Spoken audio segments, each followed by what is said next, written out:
Good afternoon, ladies and gentlemen. Good afternoon, ladies and gentlemen. If you'd like to take your seats, and we will start the meeting.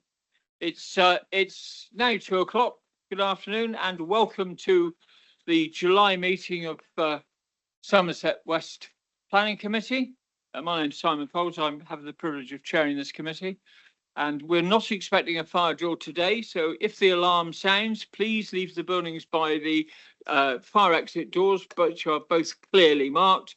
The meeting point is in the car park behind Shire Hall, which is at the top of the hill. So you're exiting the building and going up the hill as far away from any potential fire as you can get, which always strikes me as a very sensible thing to be doing, should there be a fire.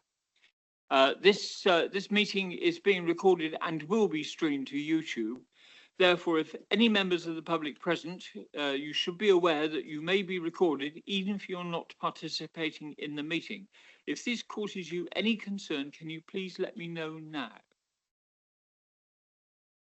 Not seeing any concerns being raised, Josh? Okay, so we'll start then with item 1, apologies, Josh.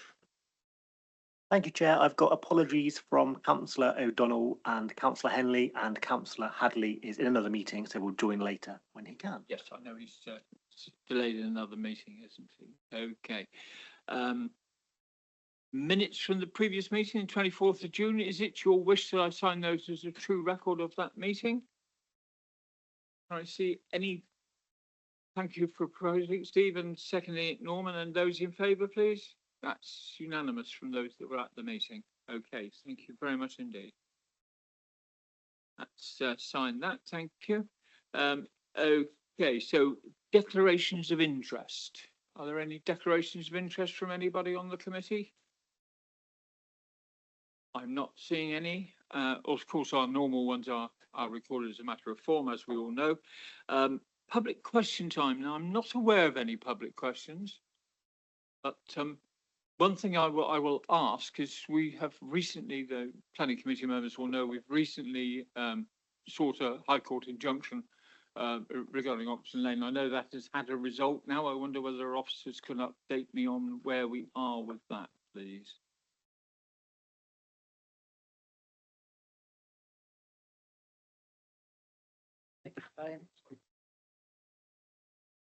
Thank you, Chair. An interim injunction was granted yesterday, which effectively means that no further development can take place on the land. We have a planning application which is under consideration, and we will be waiting a final trial date. Excellent, thank you for that. So that's updated everybody within 24 hours of us knowing about it. Yeah. Oxon Lane in North Curry. Yeah.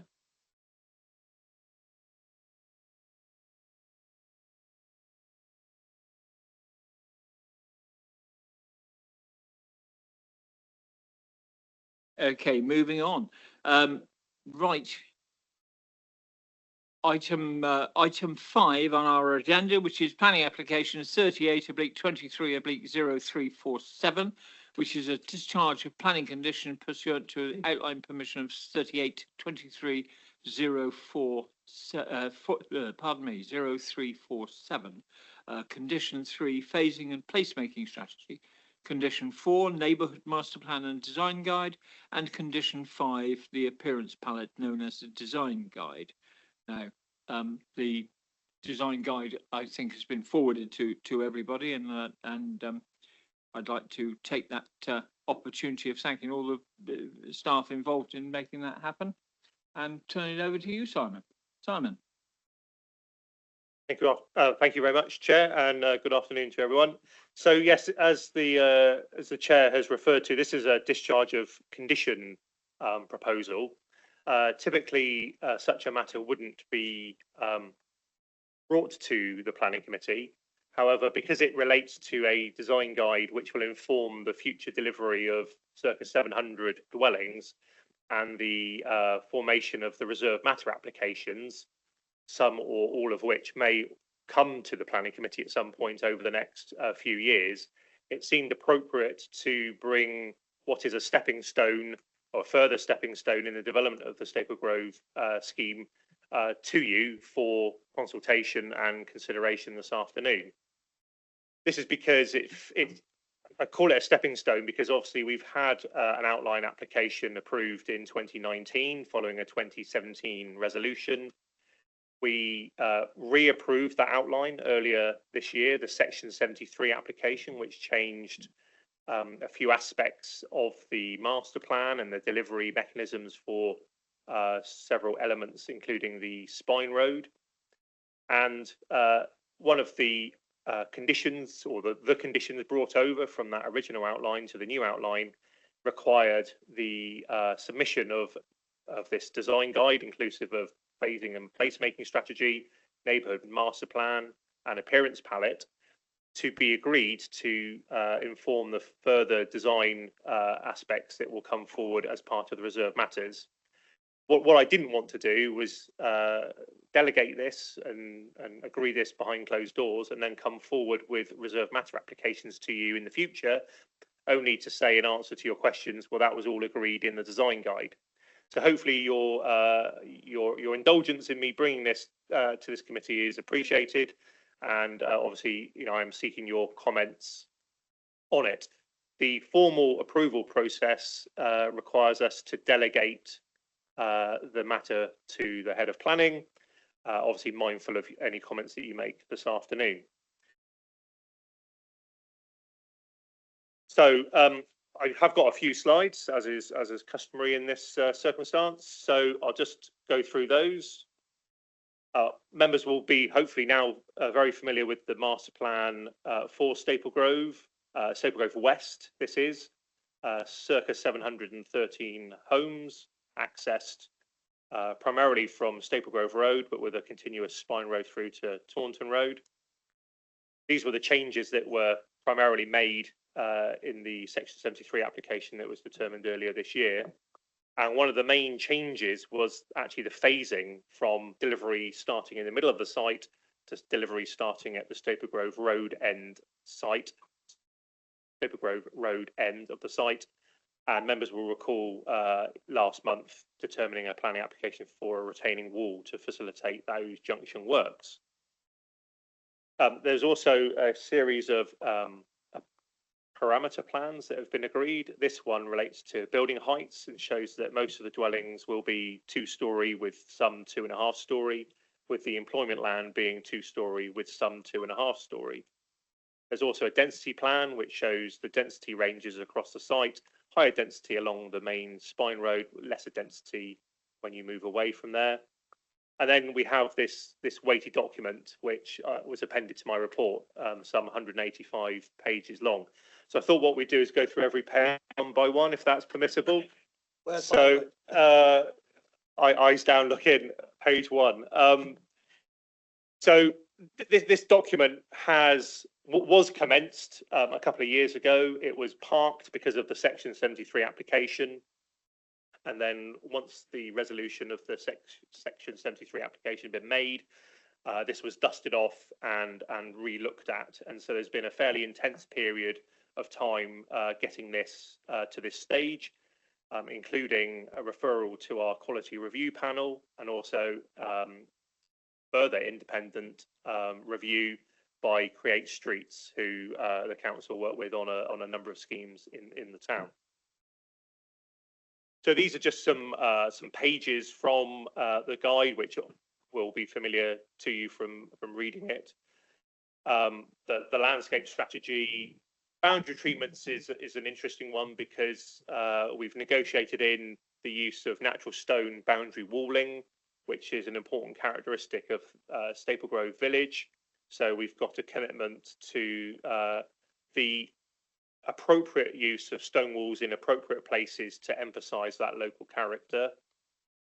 Here's the page that shows you the approach to boundary walling and where that character is being drawn from. We've got different types of proposed wall that we can use as our kit of parts when we're looking at reserve matter applications. This top right-hand image is a sample panel of the proposed stone to be used for the internal walling, but also initially for the retaining wall on Staple Grove Road. This is important because the natural stone element of that retaining wall was seen as an important facet of that retaining wall. There's two different types here, and we're looking at these in more detail, but there's two different mortar colours. The cock and hen finish needs some work, but in principle, this stone, which is sourced from a quarry in Devon and has been used on a wall in Devon by the same developers, which is the lower photograph, gives us an indication of the quality that will be permeating throughout the scheme. One of the other issues that was raised to me directly at the public exhibition that was held a few months ago by Bloor to debut this design guide to the general public, I was approached by a resident of Lawn Road, and they back on to the development directly, and they were keen to know more about the landscape buffer that they could recall from the site allocations and development management plan, which is this extract here, and the green edge, which they recalled as a buffer. So this has led to some discussion about said buffer. One of the significant matters to consider in said buffer is the fact that the 2017 master plan that was approved by reason of the planning certificate issued in 2019 showed in the area that we're talking about development backing on to those properties. There was no open space or intervening landscape feature which could be described as a landscape buffer. But this is generally because it is better urban planning to back houses onto each other rather than have a no man's land or area of intervening open space that's just there for the sake of it being there. It was never going to be an area, and certainly wasn't planned in the master plan you can see here, to be anything strategic. The strategic space actually is further to the east and adjoins the existing Staple Grove Sports Ground. So when you are doorstepped in a public exhibition, you take it seriously and you go away and you think about what it is we can do to try and mitigate the concerns, if not necessarily achieve exactly what the residents could remember from when the local plan was approved. And what this was the master plan from earlier this year, which reinforced that back-to-back relationship. And there it is in detail. When you look at when you zoom in on that plan and you see the area of green, it measures off at about 18 meters, which is obviously quite a significant land take if you run that all the way along the back of Lawn Road and all up the back of Hillside Cottages or Hillhead Cottages, and again, you then go into, well, what is that meant to be? Is that meant to be tree planting? Who manages that tree planting? Is it disproportionate to have that type of buffer for these properties if you can safeguard their amenity in other ways? So, and also I was reminded of exactly the same situation that we dealt with at Orchard Grove, where we have properties at Jeffreys Way, where this same marcation had been put on the local plan allocation drawing. Then the original master plan there showed houses backing on, and again we were dealing with properties with large gardens, and in the end, under this application that this committee, or the Committee of Somerset West and Taunton, approved for Parcel H1C1, we ended up with a back-to-back relationship, but dug into the ground with a higher boundary treatment to try and safeguard residential amenity. And this is against a backdrop that, in general planning terms, we work on a distance of 21 metres from window to window, and these distances were in excess of that. Going back then to Staple Grove, the properties on Rectory Road here already benefit from garden depths of 30 odd metres. And so to add another 20 on top of that did seem rather excessive. And again, would significantly reduce the net developable area of the development on a site that's already delivering significant amounts of open space. When you then look at Lawn Road, there are these two properties which I've dotted blue, which are slight anomalies in that they run gable end on to the road and are deeper in the plot and therefore have smaller back gardens. And then the properties next to that gently fan away from Lawn Road before slightly returning. And therefore the garden depths there become more generous as you move away. I asked the Bloor and their architect to draw up some sections to try and illustrate the type of relationship that might emanate from a typical layout that may be proposed in the future, showing the distance window to window, which in every scenario was in excess of 21 meters for 2-story to 2-story. And this was the other main response, where those properties that were dotted blue, which are these two here, where they have smaller gardens, the proposal is to locate a couple of bungalows in that corner. And by turning them in the way that is proposed on this layout means that their gardens also help safeguard the next 2-story houses. When you then get to this property here, the distance between that property and this property is again up nearer the 30-meter mark, which is again generous in common planning terms when most of these back-to-back relationships are 21 meters. In combination with the use of bungalows there, we're also proposing that the mitigation is provided by the sheer distance, a higher fence treatment at 2 meters solid fence with a 300mm trellis on top.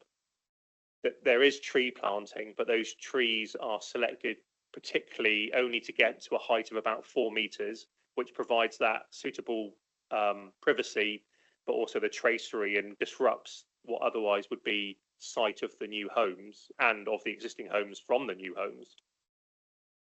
Those trees can then be in the future protected by tree preservation orders if appropriate, and can also be subject to a covenant imposed by Bloor themselves.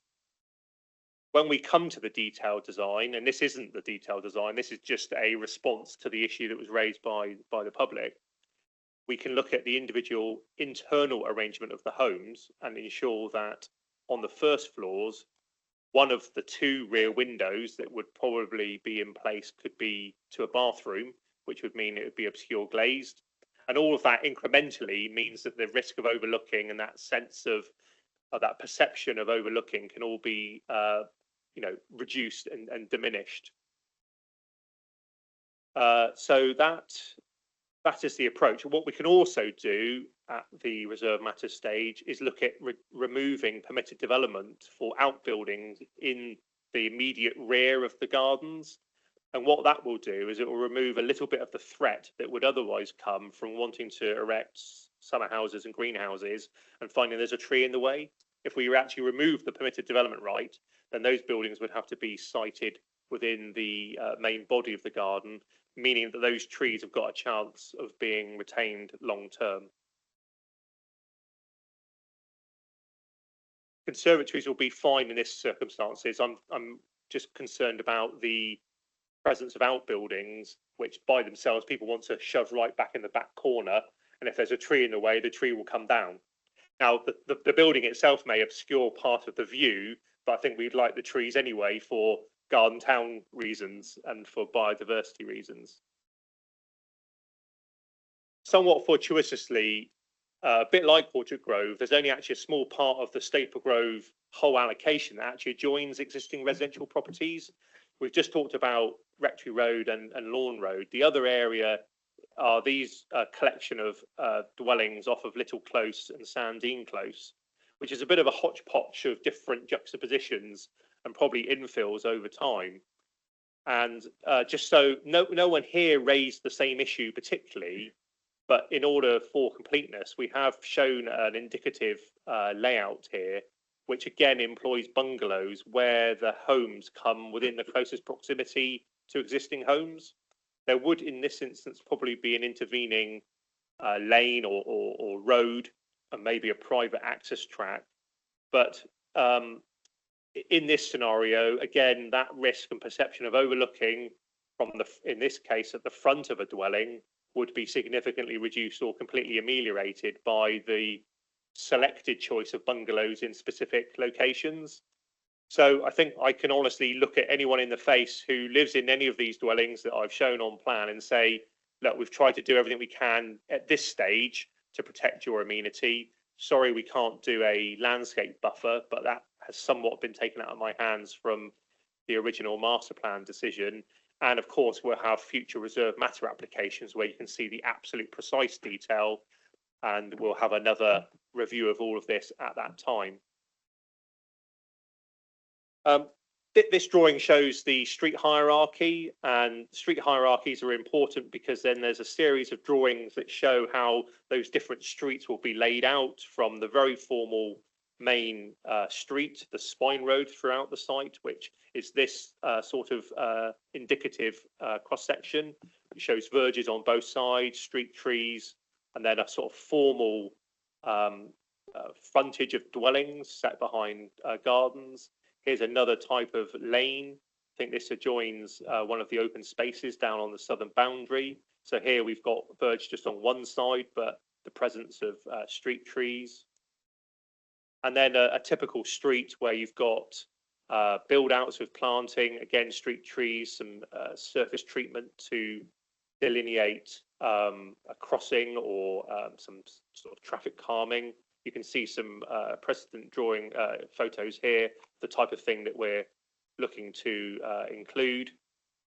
And then a sort of a muse street, or what might have been regarded as like a cul-de-sac in common terms, use of surfacing. A feature throughout the site is the use of these cycle crossovers at side roads so that cyclists and pedestrians have priority.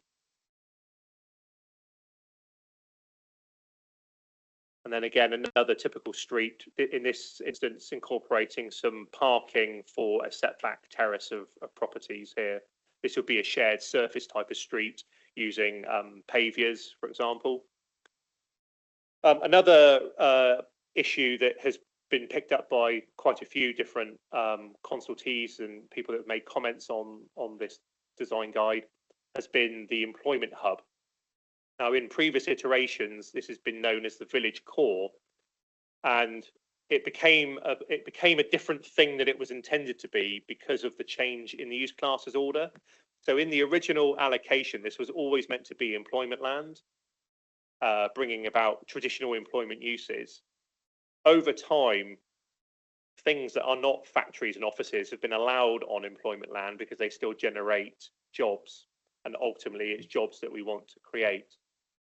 The change in the use classes order incorporated offices and light industrial uses in with retail uses, and so there was a bit of a lurch to this becoming the village centre with shops and other high street facilities. Now, I was very clear that Stapley Grove East, which is going to come back to you, relatively well in the future, has got a local centre where all those services are due to be delivered. And so it wasn't seen as appropriate to somehow dilute what we're intending to do at that local centre by trying to suggest that this is where we want retail uses to locate. So this is still very much being proposed as an employment hub with offices, with small workshops, and not be a sort of traditional village centre in terms of shops. If we end up with shops here, I think it will undermine the local centre at the other, and we'll end up with, not one thing or the other really, and maybe neither will be ultimately viable in the long term. There's also been concerns raised about the potential uses of this and the heights of the buildings. As I referred to in the heights diagram earlier on in the presentation, these are going to be no more than 2.5 storey, and the use classes order doesn't include general industrial uses. So we're not talking about uses here that will be bashing metal or such like. These are B1 uses that are generally acceptable in residential areas and offices and other similar employment generating uses, which might include things like a veterinary practice or such like. there's not an exclusion on retail. We're just not encouraging it because we want the main local centre to be as viable and vibrant as possible. And it's going to need everything in one locality rather than being split out over two. And when you look at the Staple Grove East layout, you've got the primary school at that end as well. So you've got the footfall. And I just think by trying to spread it out, we're going to end up making it all unviable.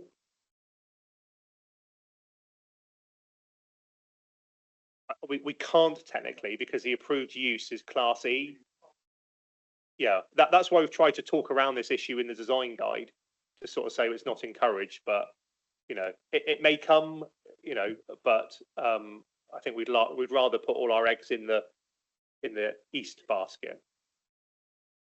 So I just finished with some images. These images are in the design guide, but they have labels and things. So I just asked for them to be cleaned so that I can present them in this way. This is the approach into the site when you come off of Staple Grove Road. You come up the little slope. This is the gateway area of the site. Again, with natural stone walling here. This is now going along the Spine Road. This is approaching one of the parks on the left-hand side. This shows contrasting materials, a raised table. This combined cycleway footway on the right-hand side here, which is the southern side of the Spine Road, is shown in a buff tarmac rather than the red tarmac that we see generally on development sites. And this is to create a softer feel across the development. This is a view from within one of the parks to show the types of dwellings that might surround it. This is another shot along the Spine Road. So there's some regularity, some repetition here to create a rhythm within the street scene. Verges on both sides, as I indicated before, with street trees, and also hedging to the front, gardens. Interestingly, on this site, we are going to experiment with the hedges being taken into control by the management company rather than being left to the individual homeowner. And this way, we can guarantee that A, the hedge gets retained, and B, it gets maintained in a comprehensive and consistent manner. You can't underestimate what a frontage hedge does in terms of the garden tower movement. If you remove it all away, the whole street scene looks a lot more bare. And we're hoping through the detail design to make the verges a little bit more interesting than just grass, and introduce some different species, some longer sort of landscapey type grasses, so there's a bit more interest over what will be a very long Spine Road. This is a view from the northern boundary. So this is with the bat mitigation planting to my left here. And then these houses on the far north of the site looking out over the open spaces. And again, further along, you can see here this outer path that's part of the northern boundary. This is the recreational sort of cycle path that goes around the outside of the site.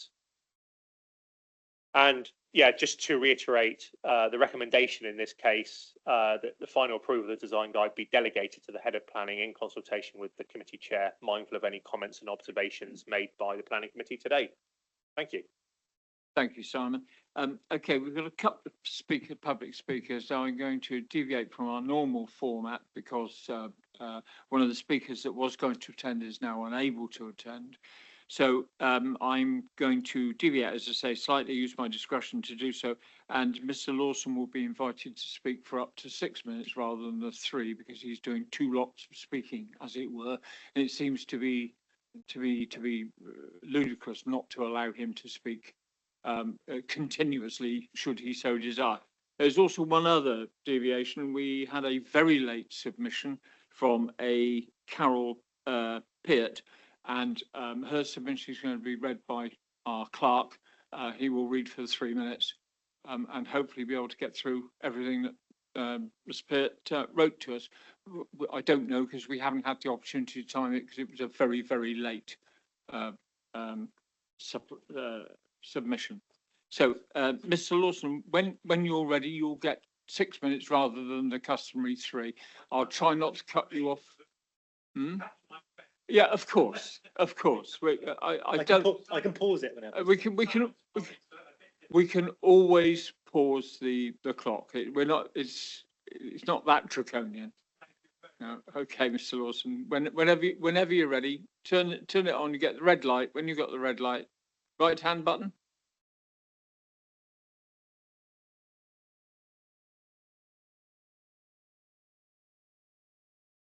Good afternoon, everyone. I represent Rosag, residents of Stable Grove Action Group. Our main concerns are limited rainwater retention schemes and no grey water recycling. Ill thought through employment hub near Rectory Road, and linked to this at the moment there appears to be a missing connection to place, and the need for better thought through green spaces. Water. We are not alone in being disappointed about the plans, which in the light of climate change, the close proximity to the Quantock Hills, concreting over of farmland, etc., is well ridiculous. In your appendix, you will see on page 183, part 13 of 13, Amy Fletcher, your flood and coastal planning lead, thinks that the plans fall well short of meeting the 4 pillars of SUDS and Taunton ground status. That's what she says. She also makes a number of suggestions, such as permeable paving and individual parking areas. I would guess that your major projects planning officer is frustrated, and I know that our MP, Gideon Amos, has proposed amendments in Parliament to require higher levels of rainwater harvesting. It is crazy that developers can at the moment ignore or just pay lip service to best practice. My second point, employment hub. At the public consultation, the sketch that might be there sent alarm bells to me. If envisaged in the sketch, there would be more than just parking problems. The Somerset Review panel states the village core is the weakest part of the master plan and design guide, and a new approach is needed. Create Streets also makes the same points, and on page 9 of its report shows an alternative sketch with a clearer courtyard. I really think this is very, very important for a sense of space and that is different. And my third point is the Green Wedge, a well-designed and wider north-south route along the existing line of poplar trees could help give people a green environmental connection with place. So in conclusion, what we have seen so far cannot be described as bad, but we have seen little or nothing yet to suggest any USP or connection with place. New home buyers are likely to feel short-changed, and those of us downstream of the development will have a higher risk of flooding from runoff from the Quantock Hills. Thank you. That's my bit. Oh, thank you.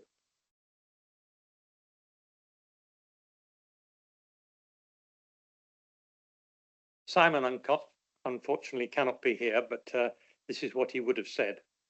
Local residents were pleased to be consulted about the proposed development at the consultation event earlier in the summer. However, they were very upset and disappointed with the tree clearance work that took place on Staple Grove Road following the event. Carney Sweeney have apologised that residents were not aware, and that it made clear to Bloor Homes that in future their communications need to improve. WARG shares the concerns of Rosag about the need for additional measures to mitigate against flooding, both on and off site. We are also concerned about the possible impact of relocated employment hub on the residents of Rectory Road, and it is important that any businesses occupy the site do not negatively impact on neighbours.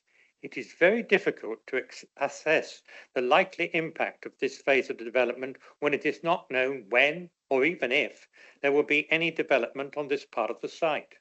We can understand Bloor's wish to ensure that there's an attractive entrance to the development, and therefore propose that the employment hub be moved near Rectory Road away from the original location, but this should not be at the expense of existing residents.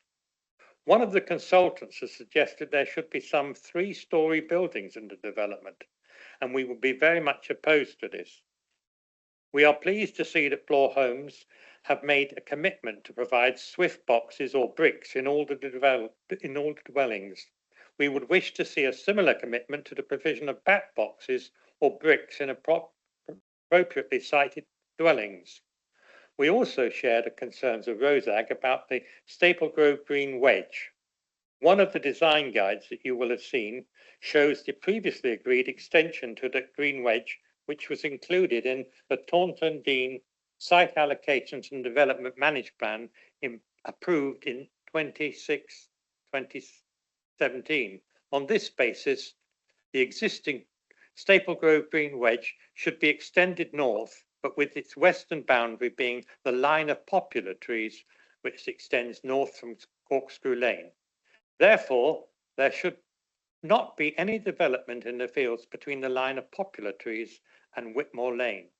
Blaw's proposal to build some dwellings in that area at a future date should be rejected. Similarly, any proposal from Staple Grove East developers to build in that area should also be rejected. Thank you. Josh, when you're ready, you can be, if you kind enough to read out Carol Peart's submission, albeit late.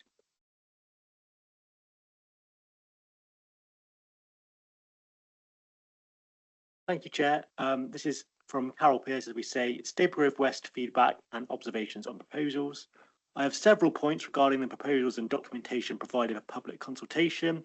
I live at number 1 Hillhead Cottages, Rectory Road. My property will, I believe, be the most adversely impacted by these proposals. All 6 Hillhead Cottages will be impacted by the proposals in front of our homes, behind our homes, and next to our homes in Rectory Road. In examining these documents available on your website and those available on the Somerset West Planning portal, there appears to be several inconsistencies and gaps of information applicable directly to my property. Boundary and buffer zone. In some documents, it details that a buffer zone width to be agreed will be placed around the side and the rear of my property. In others, it only mentions the rear. Clarification is needed to enable me to make some decisions. There is also no explanation as to when this will be provided, who will maintain it, or what form it might take. This needs to be agreed as soon as possible. 2 meters is not adequate to protect my property and myself from losing a peaceful life I'm currently enjoying. Turning Head, Rectory Road. This is my view that this is at the wrong end of Hillhead Cottages.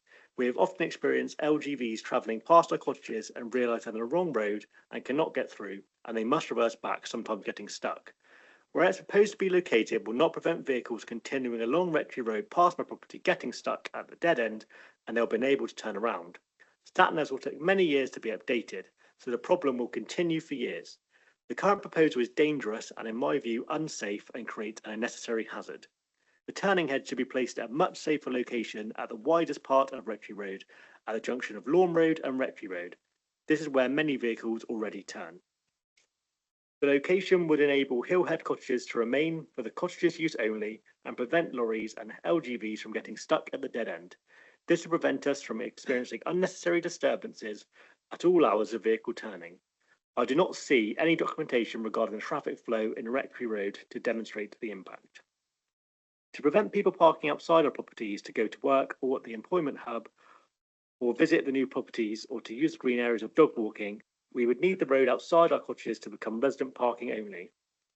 There is nothing in the documents where this has been considered or suggested. I feel this is a vital requirement. The turning head itself is not appropriately marked with double yellow lines to prevent parking. This would also become an issue, and again, this has not been mentioned in any documentation. The proposal of placing an adjacent studs attenuation pond outside my cottage is extremely worrying. Number 1 is the highest of the properties on Rectory Road, and to place a suds with a potential water height above my damp course of my cottage is greatly concerning. This part of the field is the highest point, and the field already drains toward the back of properties in Lawn Road, who I understand have had previous issues with flooding. It would surely be more sensible to place it at the rear of the Lawn Road properties. How would any suds be maintained and by who? Would it be fenced? Much more information is required. The assessment documents listed on the council website are not visible, so I have no information to make any decisions on the concerns. Proposed informal footpath. This is shown in some documents running alongside the side of my cottage, page 117. There is no need for this, as there are several proper footpaths shown throughout the site without having an intrusive public footpath next to my private property with people walking on the land next to my private garden. Cycle and footpaths. A new route along the Suds opposite Hillhead Cottages are clearly marked on the plans. There is also a suggestion that Rectory Road could also become a desired cycle line to Staplegrove. There is no need to have two such paths. That the correct new route should be along the Suds. Hedge trimming and existing trees. There is inconsistency in the documents regarding which hedge and trees will be retained. In some of it says one side of Rectory Road beyond Hillhead Cottage, in the others both sides.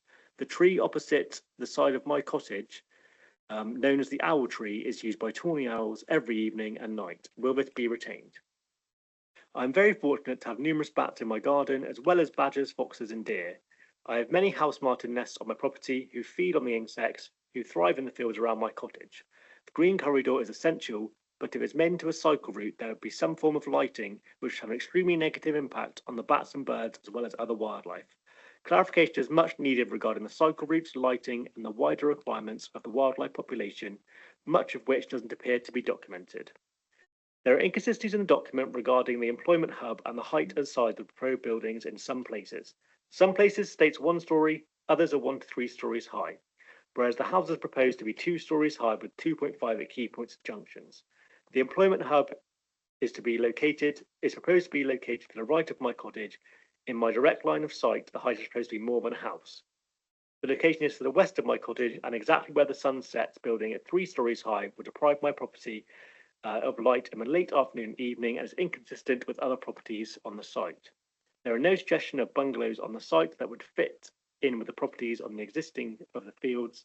The employment hub building heights need to be reduced, or the hub moved to the other side, which has been previously proposed. Overall, I'm very upset and distressed by the proposal, and there is a great likelihood of huge negative impact on my private life and property. I do not feel that any consideration has been given reducing these impacts.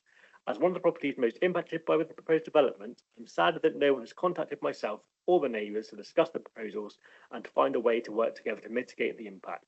I welcome the opportunity to discuss my concerns face to face and have my concerns addressed. Okay, well done. Thank you for that. Thank you for that, Josh. Councillors, commentary from anyone? Any comments or questions? Karen? Thank you. Yeah, I mean, obviously you can't pick apart a design guide by committee, so I'm very happy with the proposal to delegate to officers. So you're after our comments. So I'm assuming what's the comments from Rosag and Mrs. Pierce, is it? Ms. Pierce will be, you know, you're a very responsive planning officer. So I'm assuming that those will get picked up as part of what happens next. And clearly I'm appreciative of the fact that the design guide has probably come a long way. There's been a lot of toing and froing. They're responding to quality review panel, they're responding to residents, they're responding to create streets, they're responding to our requests. And it's not half as bad, the design guide, as I thought it might be. I wasn't spitting blood every few pages, which is what normally happens. So there's just a couple of points. In the create streets response, they were very strong on challenging on the fact that Main Street is going to be 30 miles an hour, and they said it should be 20 miles an hour. And I thought our policy was to ensure that new developments were either designed to be 20 miles an hour or were actually designated 20 miles an hour. And I don't understand how that all works and who decides that when. Basically, it should be 20 miles an hour. I mean, it's a street where people live, work, rest and play. And if this wants to be a sort of exemplar garden town development and feeds into active travel, reduction in carbon emissions, you don't want to encourage motorists to speed up and then slow down, speed up and then slow down. What you want is them to trundle along at a nice, safe pace, such that it reflects the sort of need for sort of safe, active travel and preserves the needs of, protects the needs of vulnerable pedestrians, cyclists and whatnot, doodah. So that kind of stuck in my gullet a bit. And the other thing I was trying to get my head around was what the commitment was on like things like solar panels and air source heat pump. I mean, I appreciate, the limitations currently of what the planning system can do there. But I was just, if Bloor's listening, they seem to be sort of saying, oh yeah, it's almost like, oh yeah, we should be doing that, shouldn't we? So air source heat pump where viable. And then it was like solar panels should be permitted or something. And then, but some of the photographs have clearly got solar panels in them. So I don't understand if the intention and they're building that into the thing is they're definitely going to deliver these things. it sounded to me like they were sort of slightly hedging their bet. I might be wrong. I don't know. I was a lot to read through. So I just, obviously, ideally these would be all sort of eco homes. They're not quite that, are they? But at least if they can have key, basic stuff built in from the outset, that would be great. And yeah, I mean, now the terrain is shifting. So suddenly we've got government saying, oh, yes, oh, actually, yeah, we were wrong. Perhaps we ought to, make sure that all new homes have solar panels on the roof. There's an increased interest in rainwater harvesting. So if you're building new build now, certainly from like my point of view, since I'm about to build a dwelling in Taunton, so we've re-instructed our architects to do full rainwater harvesting, do the full whammy. And it's just, I would encourage Bloor again to be, if at all possible, try and build that in from the outset. Those were some initial thoughts. I don't want to get into the sort of design palette of the bricks and this and that and the other. Yeah. One thing I was thinking as well. I know this is maybe something that maybe it's slightly not relevant to this discussion, but like bus stops. So there's no bus stops, are there? There's no bus stops anywhere, because you're basically, what this seems to be presuming is you head to an existing bus stop in the village or whatever. So that worries me, because if I was living there, I love all the green, there's lots to kind of commend it. But if I was living there, my first thought would be, where's the bus stop? How do I get into town using the bus stop? Because yes, while all the active travel, pedestrian-y cycle links thing is great, if I'm going to do a shop and then I've got to go here, there, here, I need to get to the station quickly. I need to get to the hospital for an appointment quickly, and I haven't left enough time.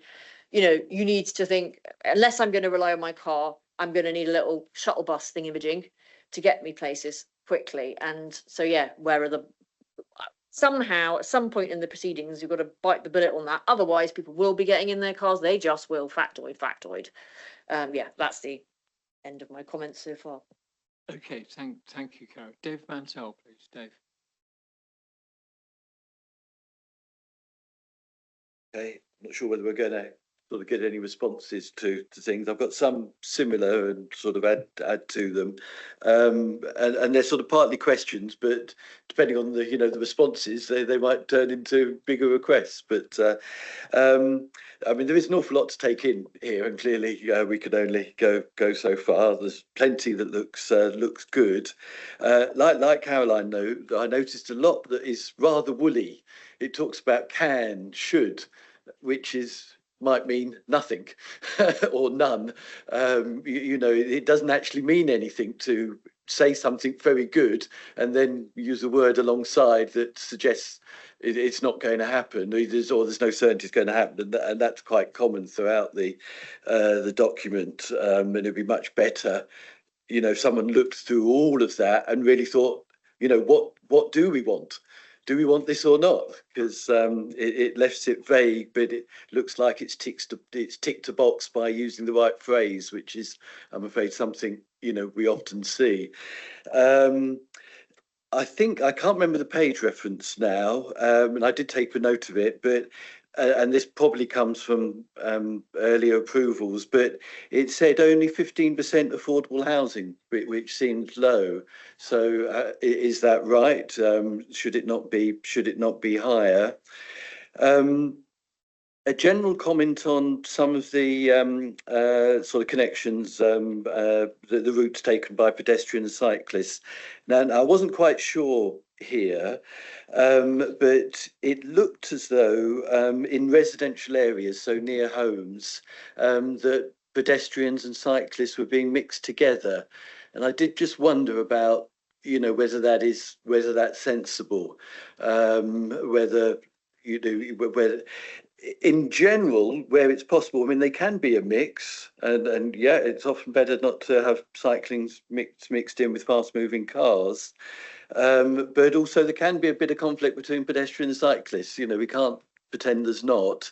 And especially if you're mixing them in residential areas, I just wondered about that and whether there shouldn't be thinking about whether they should be separated, or quite how close they are to people's frontages and front doors and the like. Okay. And in general, on the pedestrian cycle routes, you can clearly see there's plenty of them. I'd say the map, the colours were a little bit unfortunate. It was quite hard to sort of pick out what's being done. And there was one map which has got an awful lot of it on page 77, part 3, I think it is, which is showing an awful lot. And I was trying to work out what the cycling was there, and I could see there was plenty, so that's good. But there's yellow, for instance. They're often dotted lines alongside others, so it's quite hard to sort of pick them out and really work out what was going on. But I think it is. I think it is good. I did notice though that a yellow dotted line was used for future pedestrian cycle routes.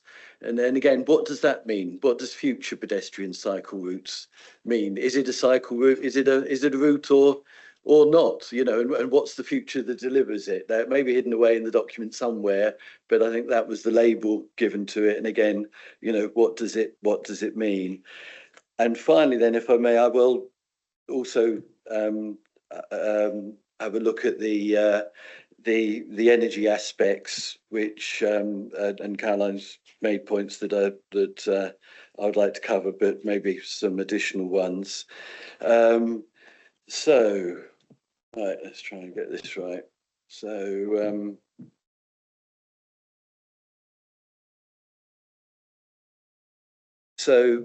yeah, there's a sort of this level of ambiguity in what they're going to do, which Caroline has referred to, but is page 134, part 3.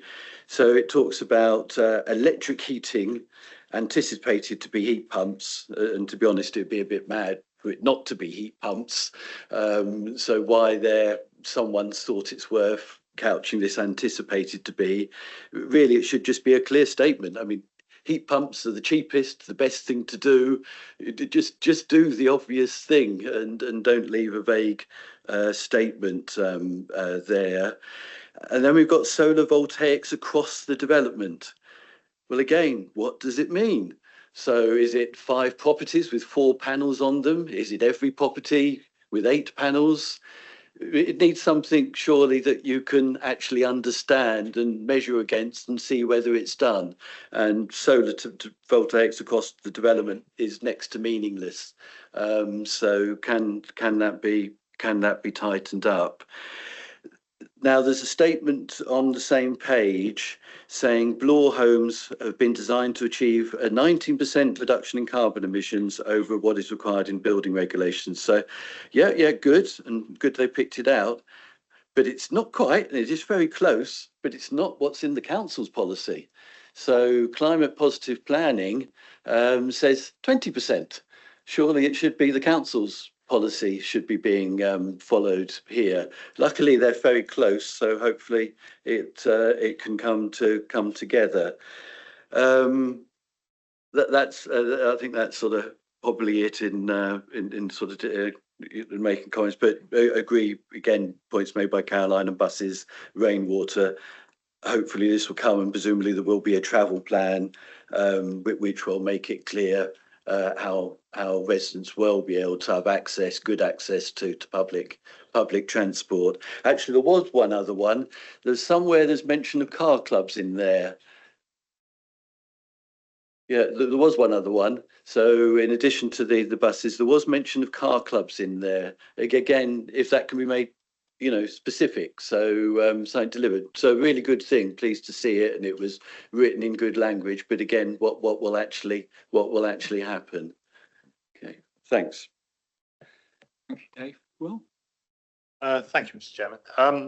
I want to pick up on one of the points the public speaker mentioned in terms of water.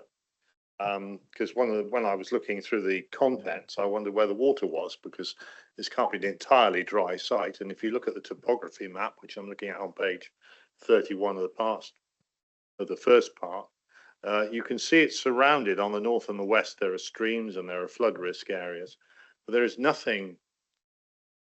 There's a ridge across it, but it all falls to the south. And I think there was a comment made about flood risk to properties to the south.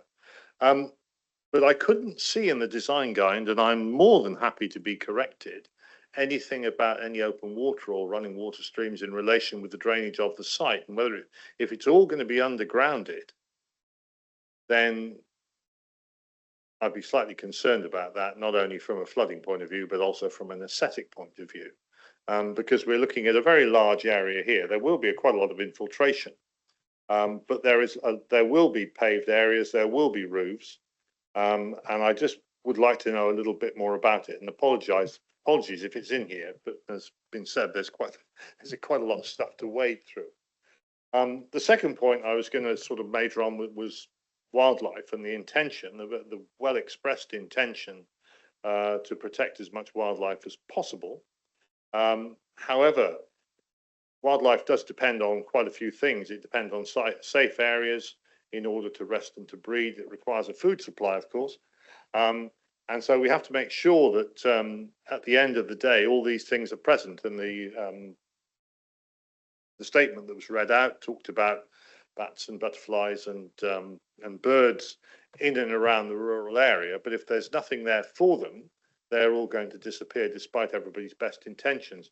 So I think my next question after the water is, what will the long-term arrangements for managing the open spaces be, and making sure that they don't burn to a crisp in dry summers, that the trees planted are protected and they do survive to maturity and things like that, and keep the integrity of the garden town vision intact? Because I think, otherwise, why are we doing it? If we're going to put it in, we need to make sure it's properly looked after. Thank you. Thank you. Norman, you did indicate, my apologies. He'll be next.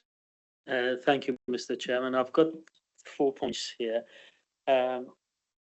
Namely, off-road parking.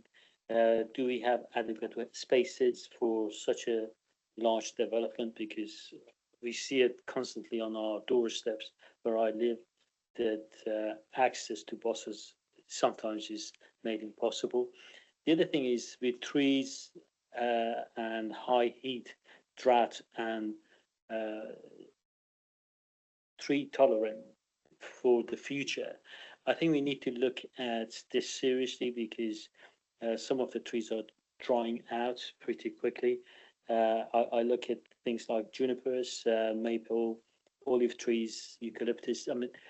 And we need to sort of look at things a little bit more cleverly and see what sort of autumn colors they can actually bring in. So it just makes the place more pleasurable. The other thing is the public open space. I say this for a reason, because on our doorsteps, on my doorsteps with Orchard Grove, on the early stages, I used to witness kids actually playing on the streets. And I don't think this is good enough. This is, in today's age, we need to bring public open spaces pretty early on, rather than actually in the middle of development or at the end of the development. So something like that can potentially be looked at early. And what I like to see with any largish development is a public art at the entrance of the development, to make a statement that you've arrived at certain areas, Staple Grove, Comitro, Orchard Grove, or anywhere else. So if some of those can be implemented, it might not be a bad idea. Thank you.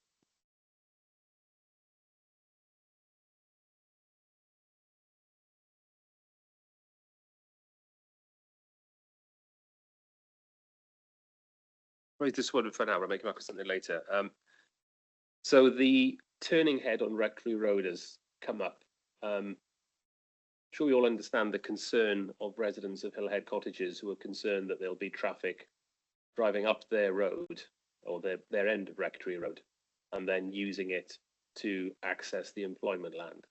I suspect that the reality will be that quite how many people use that and for what purpose, with what frequency, will depend on what actually occupies those employment units, and indeed how convenient or inconvenient it turns out to be to access it by the spine road.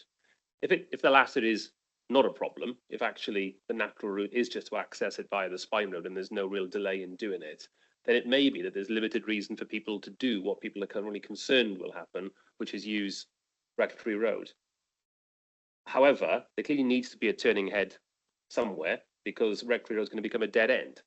Now, I heard the comment from a resident who suggested the turning head should be further south, effectively at the junction of Lawn Road, which, as I interpret it, means, well, not really a new turning head at all. It just means stopping people from going up there in the first place.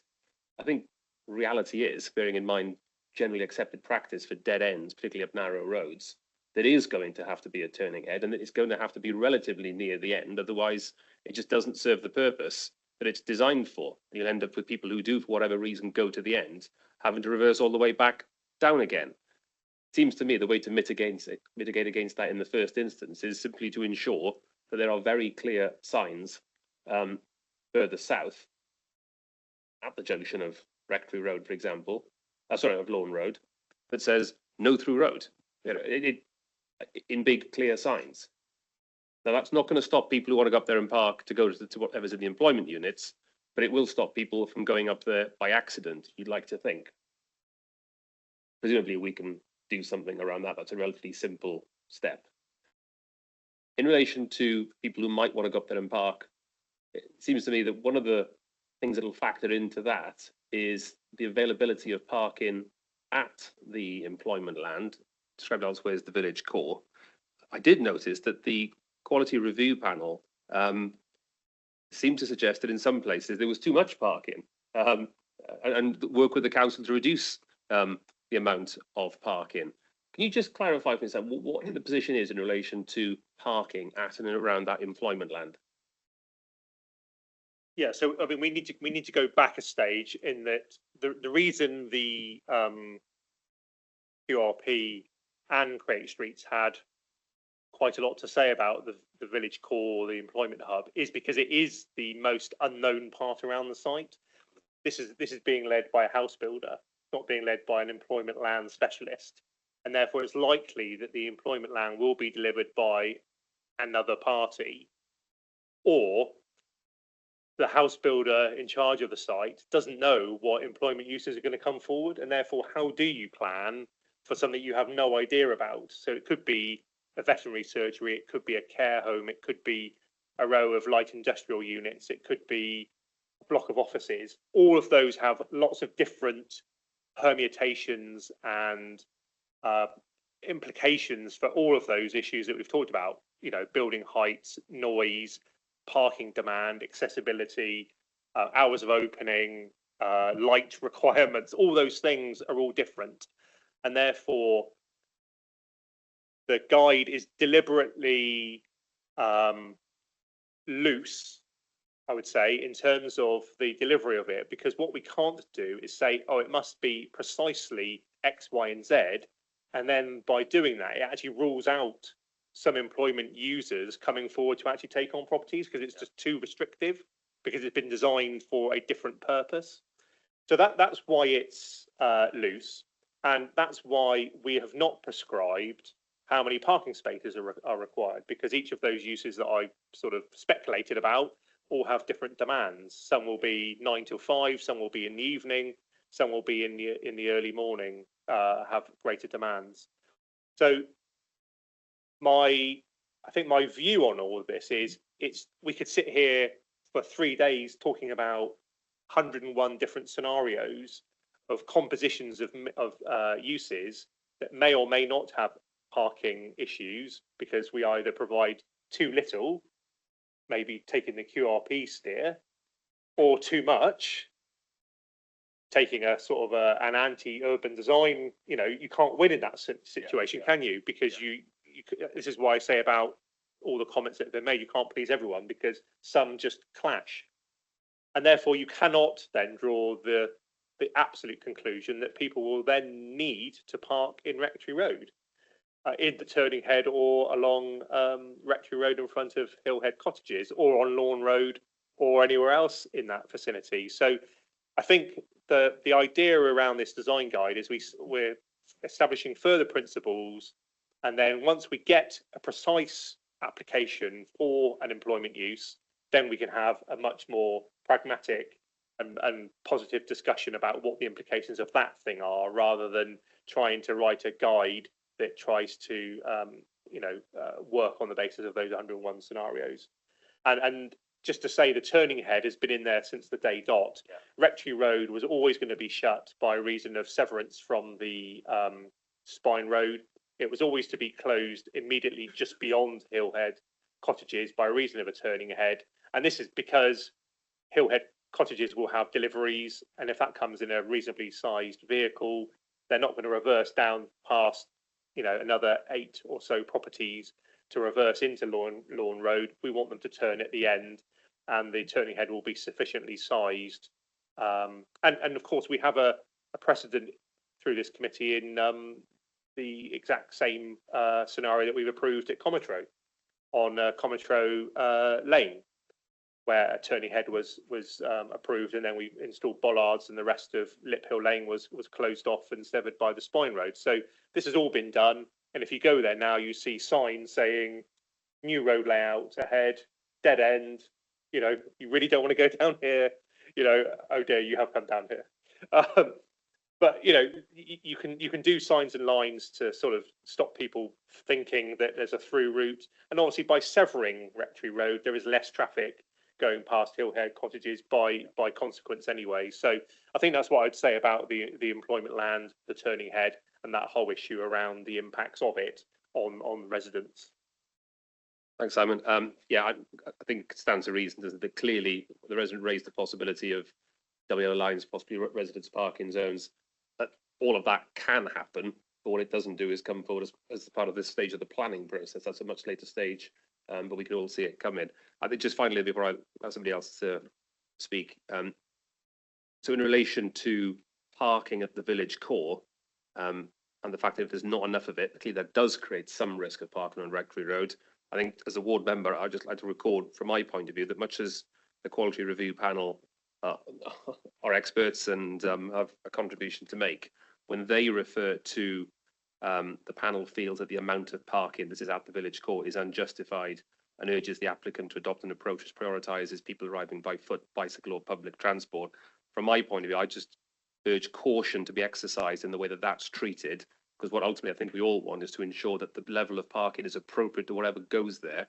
And if parking is taken out because of a nice idea that everybody's going to walk and cycle there, if the consequence of that is parking on Rectory Road, then I think would be a bad thing.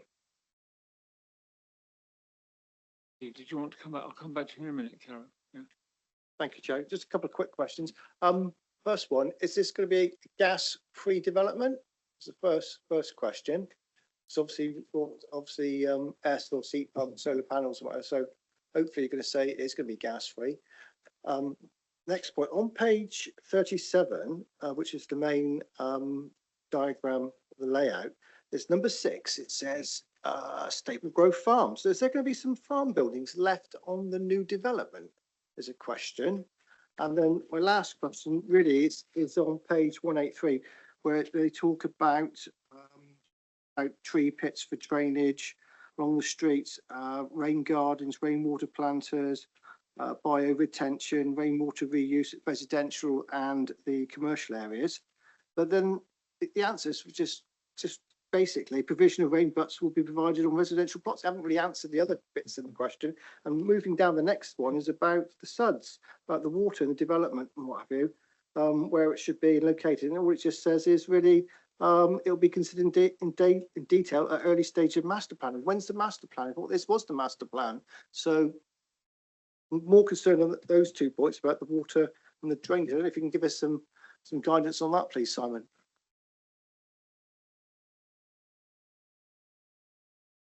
So if I try and group some of those things together, because obviously quite a few comments. So if I assume I've dealt with the employment hub matter, the issue around drainage. So this is the approved master plan, and you can see that there are various.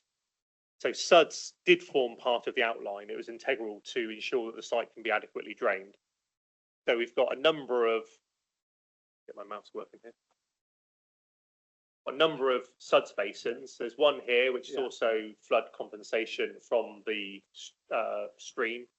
Got one here, one here, one here, one here, one here, one here, and one here.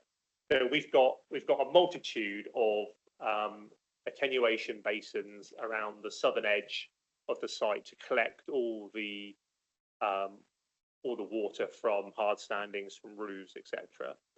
So that was the strategy that was approved as part of the outline. So from a flood perspective, you can reasonably assume from the deliberations that were undertaken that the strategy will work and therefore downstream flooding will not occur. Then you go to the next layer of stuff, which is, well, can we do more within the site itself to retain water in swales, rain gardens, or that plethora of things that didn't exist 5 years ago, I would say. So what we've got to also remember is this site was born 20 odd years ago. So if someone said they're bioswale, they would have looked at you with a sort of bit of side eye, go, what's this we're talking about, let alone an air source heat pump. So every step of the site, every stage that we've gone through over the last decade or so is added on a new layer of requirements. And some things are easier to accommodate than others. So the conversation currently is, can we include rain gardens within the adopted highway to retain at least the highway generated water?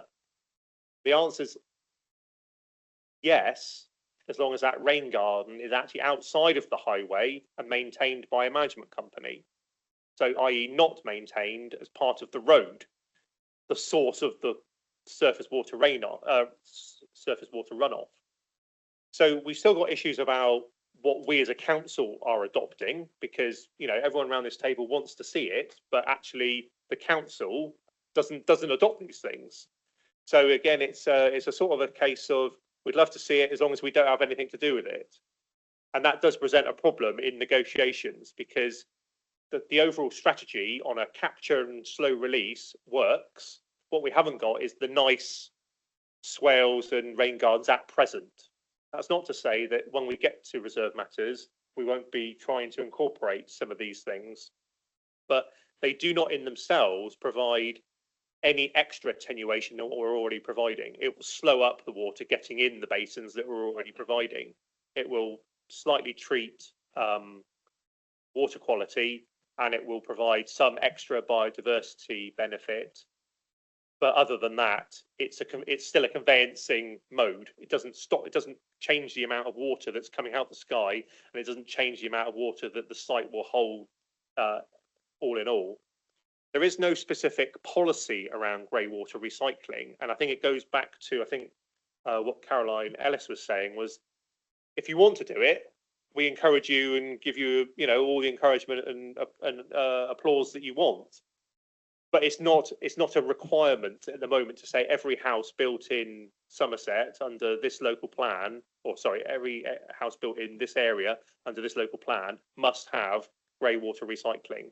It's encouraged. If they want to do it, we welcome it. Obviously, the recent weather conditions, all lead to this becoming something in the future that I think will be more mandatory. So we try and retain water on the site rather than lose it and then try and pump it back from ever decreasing reservoir stocks. But we're not there at the moment, and therefore it's difficult to mandate it in a design guide, let alone get the developers to agree to it.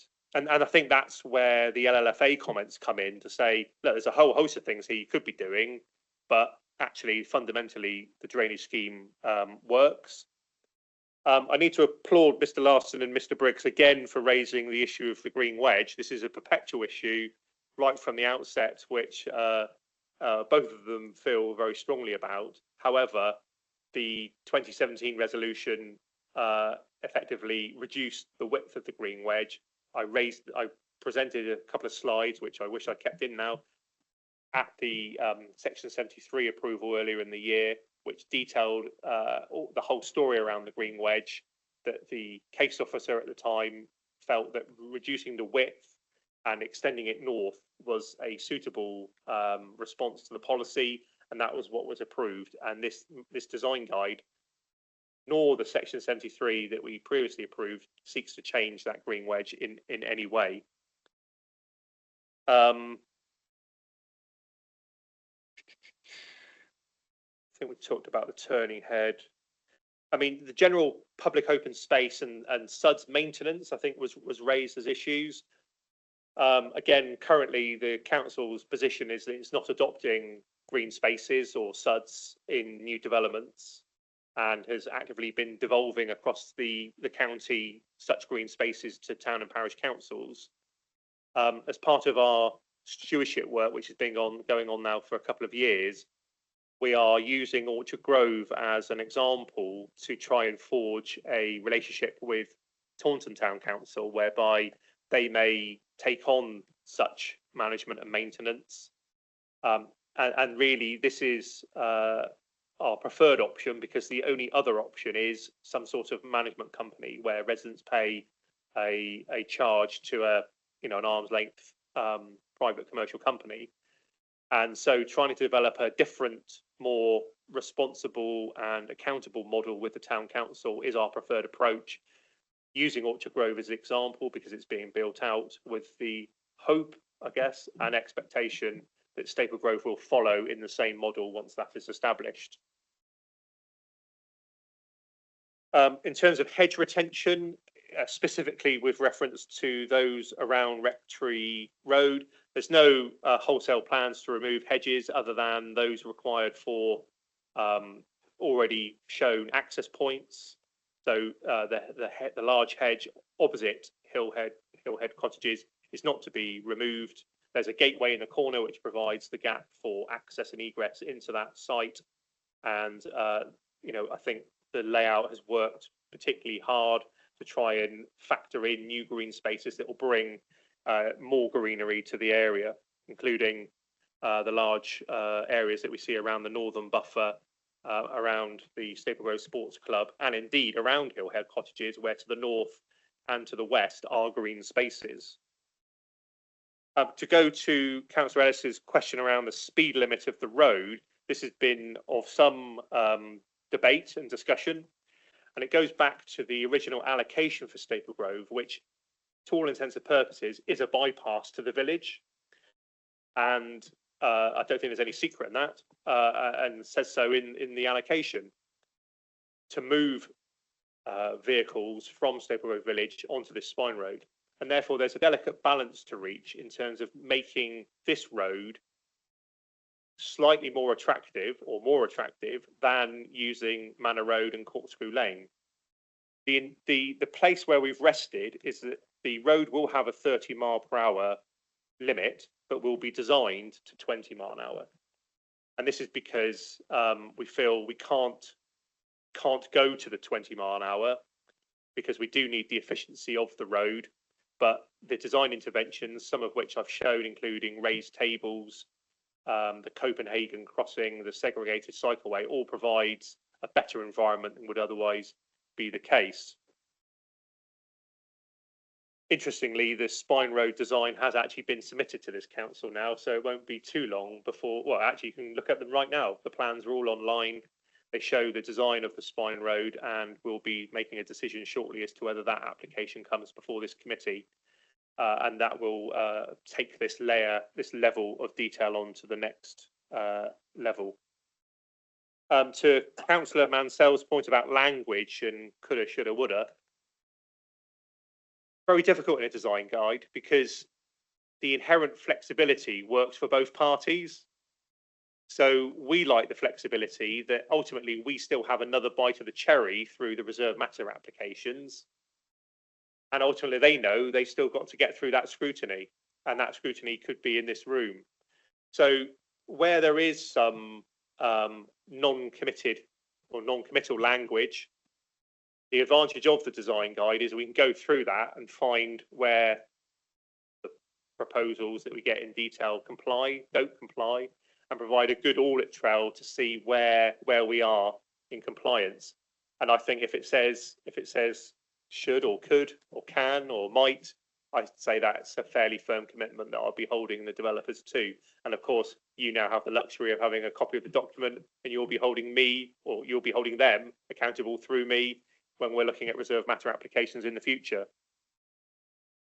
There is a reduced affordable housing percentage on this site by reason of viability undertaken at the outline stage. So if it says 15, then it's 15. And I think the point you were making was about the cycleway the primary cycleway that we've got is along the Spine Road, which is this. We haven't segregated it because we'd like to sort of move away from the large thermoplastic white hump that segregates cycleways to something that's a bit more informal. I think our response to everyone crashing into each other is just the width, that we feel we've provided sufficient width that for the number of movements that will be going on an east-west axis, we feel that it's the appropriate balance to strike.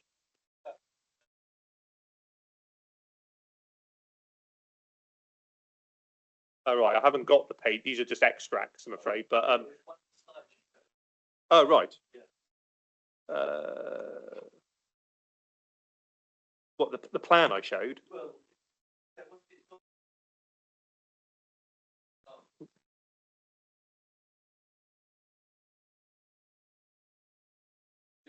Where the housing is. Where the house, one of your streets there, which housing. This one? That's it. Oh right, okay.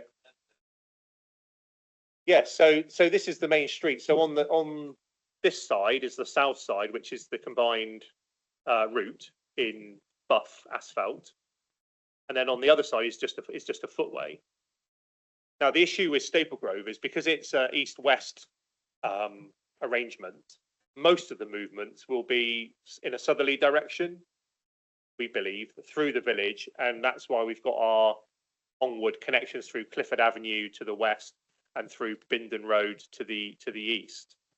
And the width of a cycleway and the way you design it is slightly predicated on how many people you envisage using it.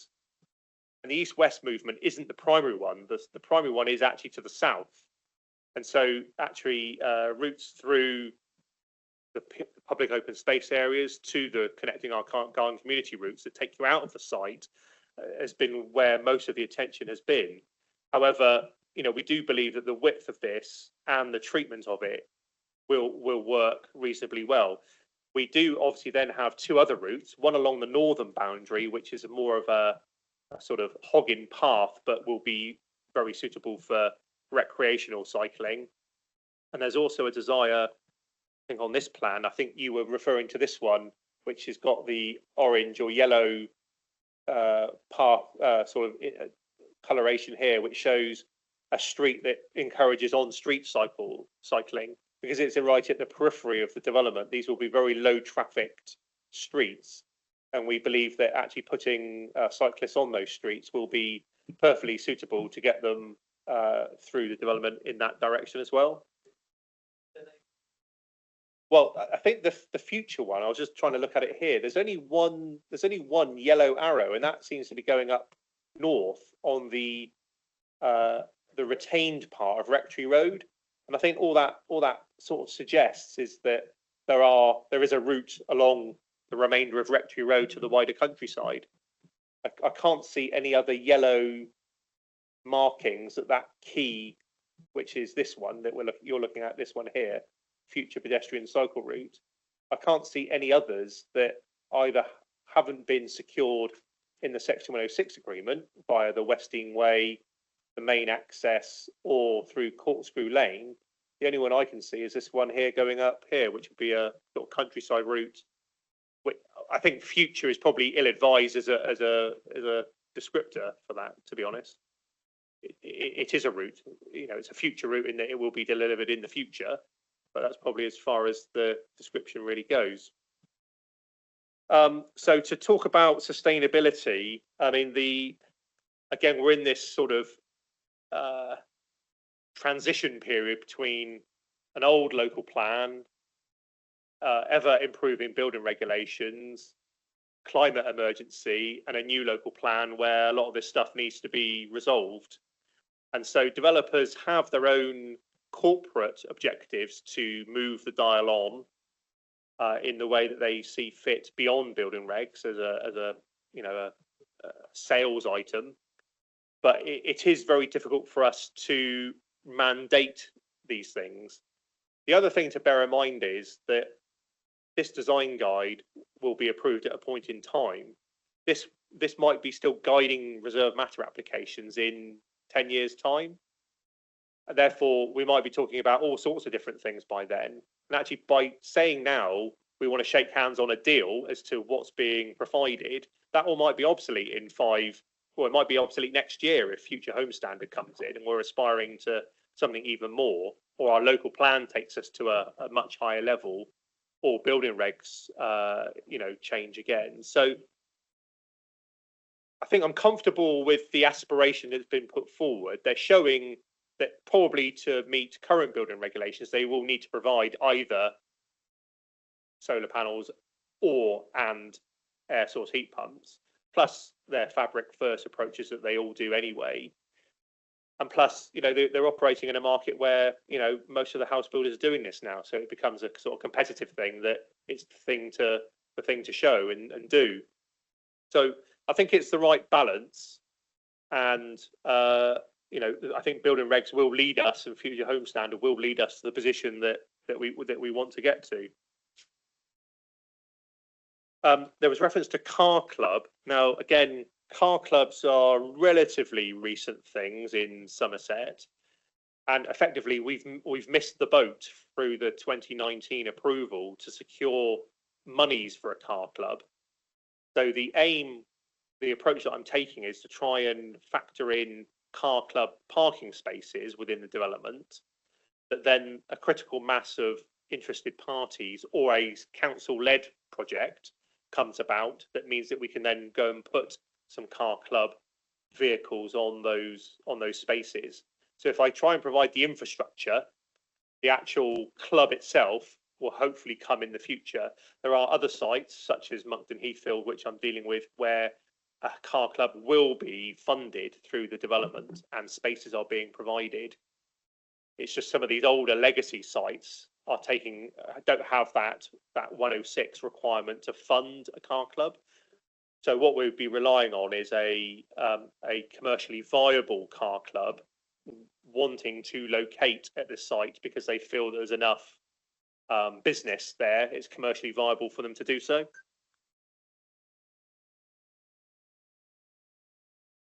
And just on the sustainability, my understanding is it is gas free. And the question about Staple Grove Farm can be answered by this. So you can see Staple Grove Farm is this area here within the red line. Now that's a retained property, not part of the site. So I think it's a bungalow currently accessed off of Staple Grove Road through a narrow track. I'm sure you've canvassed out there, Councillor Sully, haven't you? Oh right, well you know it then. It goes up a lot. There's a track going up here.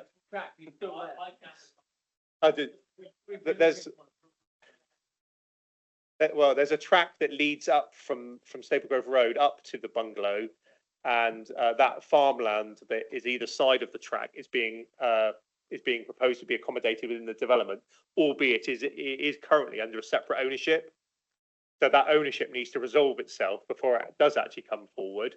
But the intention is that bungalow is retained. It might be a slightly grand name for what it is. Okay, hopefully that answers the questions. If not, then please tell me.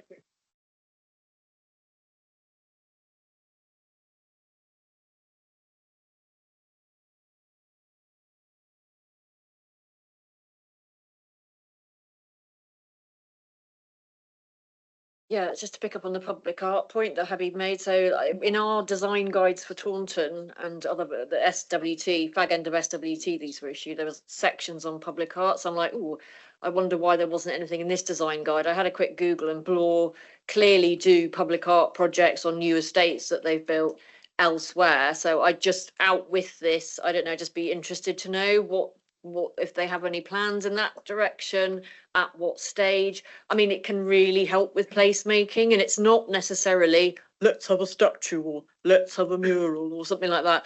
You know, imaginative public art projects can really enhance some of the open spaces. There is a brilliant project that we did with SWT, fag end of SWT, with Suzanne Heath. We've got Denman and Gould to do a lovely project in Quatford St Luke, which was all kind of children focused, eco focused, beautiful. It was like a pond dipping platform and oak screens. I mean, it would, you know, really, you can do lots that isn't sort of like stereotypical, this is a work of art, look, we've plonked one here. It doesn't mean that. It means something much broader. So I'd be just very interested to know from Blore what are they going to factor that in at what point, or is it just there's so much at the moment on their plate they kind of haven't thought about it? I'd just be interested in that. And yeah, I can't resist saying about the 20 mile an hour. This is the thing.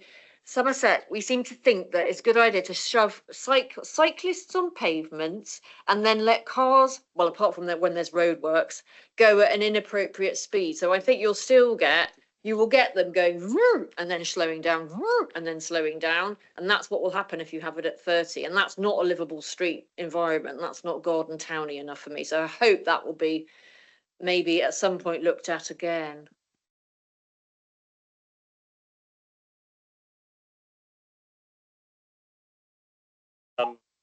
Take the point around the public art again, because that typically requires or has been secured requiring a financial contribution. We don't have a Section 106 agreement in the offing through this design guide to secure such. I mean, there's nothing to stop Blore providing public art as part of their public open spaces.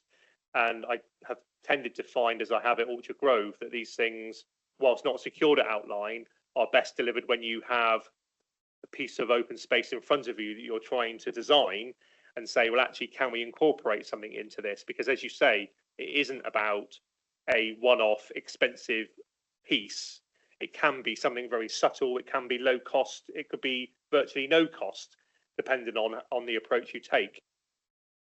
Notwithstanding the fact that we didn't have any requirement for public art in the 106 at Orchard Grove, we have secured some subsequently through negotiation, leverage, other tactics. So there's nothing to say that that can't happen again here.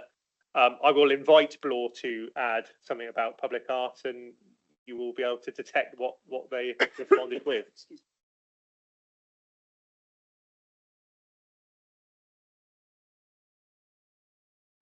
Move on then. We'll go to Habib and then David, please. I was just looking at the Create streets, and I noticed that the width of the carriageway is actually 6.5. Now, if you have a bus that is going with a tolerance of, I don't know, 3 meters, 3.5 meters, and then a fire engine going or an ambulance going there, it's a bit tight, isn't it? The width of the road, along with its general design and speed limit, has been subject to a great deal of conversation and debate. The width that we've rested at has been the width that the Highway Authority were willing to go down to. Again, we do have that reserve matter application with the authority at the moment. It's pending, and it was pending the resolution of this design guide before I turn my attention to that. That will be ongoing discussion, and of course it's out for consultation now for parishes and members of the public to comment on. Okay, thank you. I mean, I do feel this is heading in, in good directions. Good work's being done here. Just very quickly, I've got 3 points, and one quickly on the pedestrian and cyclist. I'm hoping it'll be a little bit clearer in the future ones that come through. So I think it lots of it's looking okay, but I was left a bit unsure. So I hope as plans develop, things will become clearer, and we can see with more confidence what's coming through. I wish to comment on the employment hub. It is prompted by experience in my patch, and just feeling this may be helpful to keep in mind here. We had a plot of land which was entirely allocated for employment. A house builder came along and said, we would like to build lots of houses and we will enable employment land to be built. Well, what's happened is we've got the housing, no employment addition at all, but a plot of land just been causing chaos now over the last year and a half, which is what's been left. And I have to say, very difficult to get any clear understanding from planning officers what is going on. But I think one lesson from that, and I was asking questions throughout the process, you know, what is happening about the delivering of the employment land, given that was the main reason, along with affordable housing, that the housing was built on employment land. And what I've seen, the controls and mechanisms that the council had to ensure that the employment land was delivered were too weak. They, you know, so far they've resulted years later in nothing. When that was meant to be the prime reason.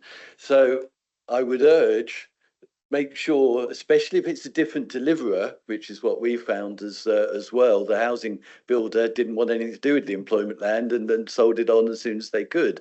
Make sure there's something watertight to ensure it gets delivered, and quite possibly the employment bit needs to be significantly delivered before the housing is completed. Make sure there's something watertight in there, or you could end up with the housing and something pretty useless or non-existent on the employment, which clearly is important too. So I would urge, make sure it gets delivered and there's controls to ensure it can be. And just finally and quickly on the sustainability energy aspects, yeah, we're in a sort of transition, but the local plan we've got right now, it was actually quite good. All those years ago, there's really strong provision on energy. Part of the problem was that the Code for Sustainable Homes got kicked away by, I'm afraid, the coalition government. But it's still got what the indications are in there should be done. So it's still got strong requirements on energy in the current local plan. Now, they've been interpreted in the climate positive planning as to how that should now be dealt with, but it's not new policy. It's policy that is there. I think it's DM5. So you're not. So I think we do need to push on this, and we can push on it right from the original current local plan. And I mean, heat pumps should be an easy one. And I don't think that is too difficult now. They clearly are delivering, and no gas quite right as well alongside. So hopefully that's not a difficult one. I think the one we need to find out how far we can legitimately push is getting the solar panels on the roofs as well. And these are two big sustainability gains. You know, both of them are making a big difference. We should be giving some effort to try and get as much as we can through the developers, and I think largely based on existing policy. So, and the wording is really weak at the moment. So I hope it can be strengthened up and delivered in the final versions.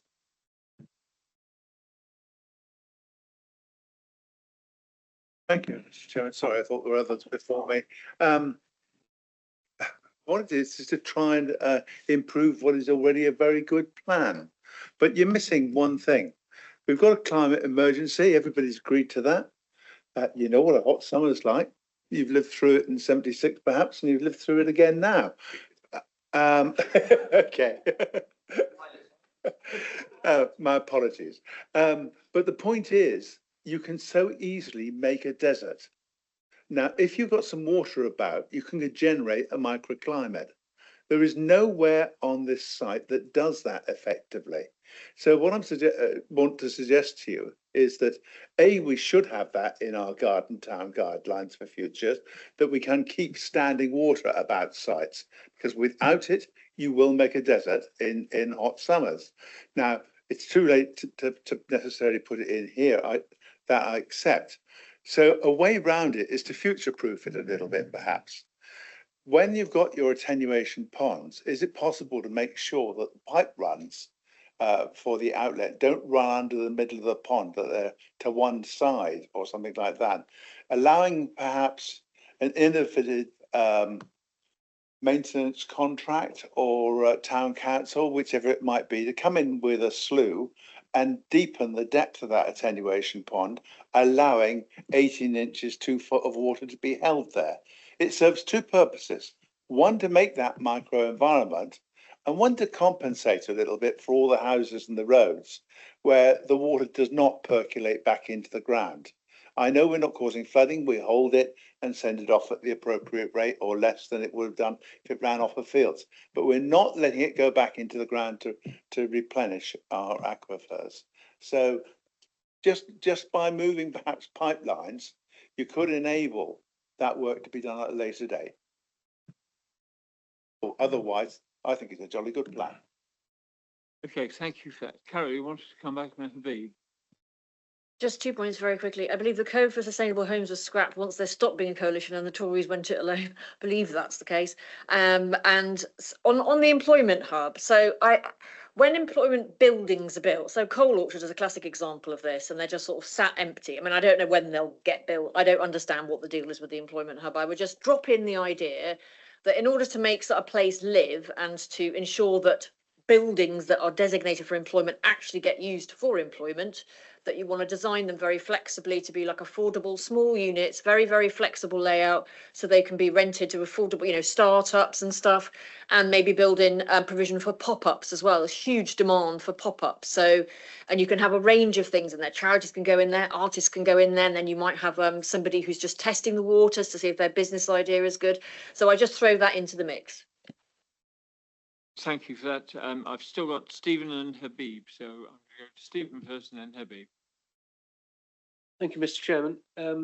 We've had a very interesting set of points made this afternoon by members, all of which I think are very pertinent and which have been responded to in detail by Mr. Fox. I think that I feel able now to move the recommendation, which is that the final approval of the design guide be delegated to the head of planning in consultation with the committee chair, mindful of comments and observations made by the planning committee. That proposal, Habib, you wanted to come back on something? Just a quickie, really. Actually elaborating on what Norman had to say, and sort of referring to what Dave had to say. Actually, Dave, the coalition government was the most austerity government ever. Look at the current government. But that's why I'm actually working with Norman to sort of come up with a credible idea. When I had the garden centre, we had an attenuation plant, and we lined the bottom line with clay. And exactly what Norman actually was referring to, we actually extracted the water, went to the pump, and then recirculate the water during the summertime, so we didn't have to pay enormous amount of fee to sort of keep watering the plants. I mean, what we find that as the summer's getting hotter, then more trees that you plant or the developers plant tend to dry out and everything else. So it might be an idea to look at, maybe it's too late now, but it might be an idea to look into future and future-proof what we intend to do. So direct result of coalition again, we come up with a better plan. Okay, Simon, did you want to come back? Yeah, just wanted to make one. So, Rosemary.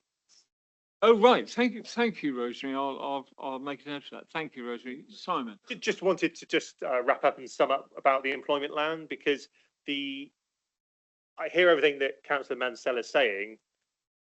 The issue is that you often get what the local plan sets out. And in this case, the local plan required the developer to provide 1 hectare of employment land. It didn't require the developer to deliver 1 hectare's worth of employment uses, including buildings and whatnot. So if we want that as the outcome, we need to put that in as the policy. The issue you get if you then mandate the construction of units is, well, what units do you build? You end up trying to sort of hedge your bets. I think, as Councillor Ellis was suggesting, you've got to be very flexible, and that flexibility may help or hinder the businesses that you're eventually trying to get into the buildings. What we've tried to do, we are trying to look at this through the lens of Monkton Heathfield Phase 2, because we want to try and break this cycle of lots of pockets of land being allocated through developments and none of them actually delivering any employment uses. And it's really difficult against the policy background that we have. at this moment in time, I don't have the ability to go to the developers and say, you must build industrial units. The whole idea of the allocation was that the market leads where that employment use, how it gets delivered and where it gets delivered. And if we want to sort of break that cycle, which I think we actually do as a council, we want to actually probably have less land, but more buildings in many respects. I would rather and that's probably your scenario, which I think is probably a bespoke scenario, that someone's come and said, well, we'll strike a deal, you give us this and we'll give you that. But they didn't give you that. They took what they wanted and didn't maybe keep their end of the bargain. But maybe there is something to be said about a more innovative delivery mechanism. It's just in this case, we can't get there because we haven't got a legal mechanism to renegotiate that. And so we are going to be dependent on the market, and the market will deliver what the market wants to, where it wants to. And ultimately, that might be that no one wants to come and run a business on this site. And therefore, it's perfectly plausible that in 10 years' time, someone says, well, hang on, we've tried to market this, no one wants to come. And, an alternative use such as housing is put forward. If we want to deliver buildings, we've got to say in our local plan policies that that's what we want to do and that's what we want to achieve. Otherwise, developers are just giving us what we've asked them to give us. Thank you. Okay, thank you. Andrew, last comment. Chair, just a very quick comment. Simon, I think you said in your presentation that the employment buildings will be 3 stories or 2.5. 2.5. 2.5. So the 1.5, are those going to be apartments above the ground floor of retail, or is it going to be 2.5 of industrial or commercial?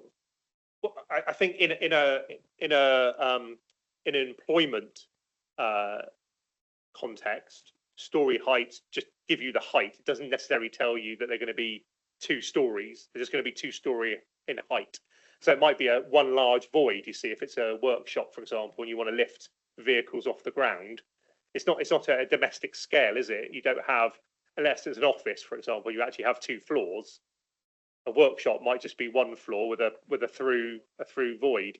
So what we've got effectively is a roof height, which is either 2.5-story height, which is obviously a bit taller than a 2-story building.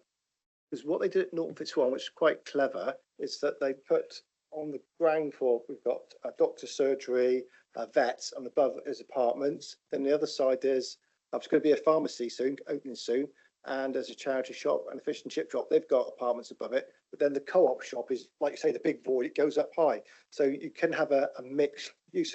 So will they be able to have like a mixed use employment stroke housing? Because that might be more, say, profitable for the developer or someone to come in to do it. Because if you restrict the whole lot just to employment, 2.5 stories, it might make it unfeasible. Yes, somewhat unfortunately, I think the way that the land has been zoned means it's only zoned for employment, and therefore, whilst it's if you did have a use like a vet's, which is a fairly low impact use on residential amenity, it's perfectly possible that you could put residential above, but the construct of the legal agreement probably doesn't support it. But it's worth keeping in mind, because you might get a series of uses that might well gel together in that way.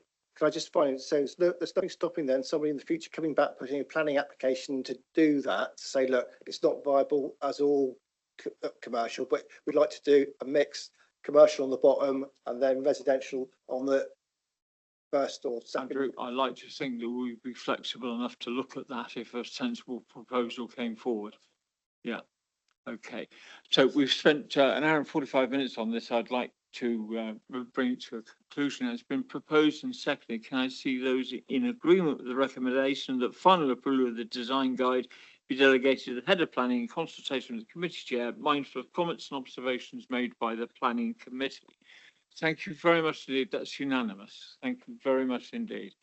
Okay, we're going to move on to the second item on our agenda today, which is item 6, of course, on our agenda. And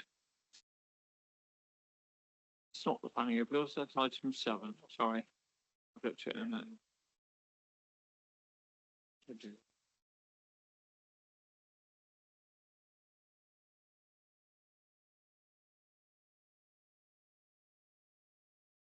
There we go. Right. Item 6 on our agenda, which is 38/25/0115, which is approval of reserve matters following outline applications 38/25/0115 for the access, appearance, landscaping, scale and layout for the addition of a retaining wall to the approved Silk Mills junction works. Now, this report was considered at the planning meeting of the Area West Planning Committee in June. In resolving to approve the application, councillors asked for an update report on 3 specific matters. The first, A, detailing further information about the policy basis for 3-in-1 tree replacements.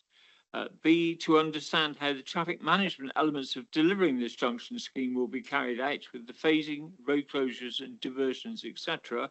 And C, to receive an update as to what improvements have been progressed to the junction design regarding cycling connectivity in line with LTN 1/20. The decision for the retaining wall has been issued.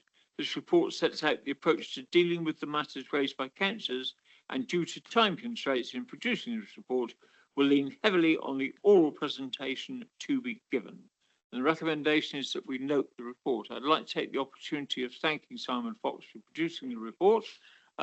It's an extraordinary report done in a very quick level of time, and I'd like to publicly thank you, Simon, for doing so. Thank you. So, members, and Simon, if you're going to present the report, or are you just going to go? I'll just say a few words. It would be rude not to, really, wouldn't it? I've got nothing to do. I'm very pleased to hear you say that. Well, obviously for my section, so I've got item A, and then I'm going to be passing over to my colleague John Fellingham for items B and C. In addition to the written report that I hastily put together, this was just to highlight where, if you didn't know where the Nether Clay woodland was in relation to Staple Grove Road, where the trees are being felled. So just for a bit of local context, that's where that is. And also one further addition is on a couple of sites that I have dealt with relatively recently, where trees subject to a tree preservation order are proposed to be felled, and those fellings have been allowed. They have been allowed with a planning condition on saying that those protected trees should be replaced by 3 others. So it's not a policy, but it's something that I've somehow sort of created in these. There was one at Wellington and one in Yeovil scheme that I dealt with, where TPO trees were going to be removed, and I allowed that to happen on the basis that 3 other trees would be planted in their place. So that was just the only other addition to the to my investigations, if you like, set out in my report. So hopefully, with the donation proposed by Bloor Homes, members are content with that overview of where we stand, and that as a recognition of the work that Bloor Homes are doing in the Staple Grove area over the coming years, that donation will be gratefully received by the bodies receiving it. Thank you, and I'll pass over to John.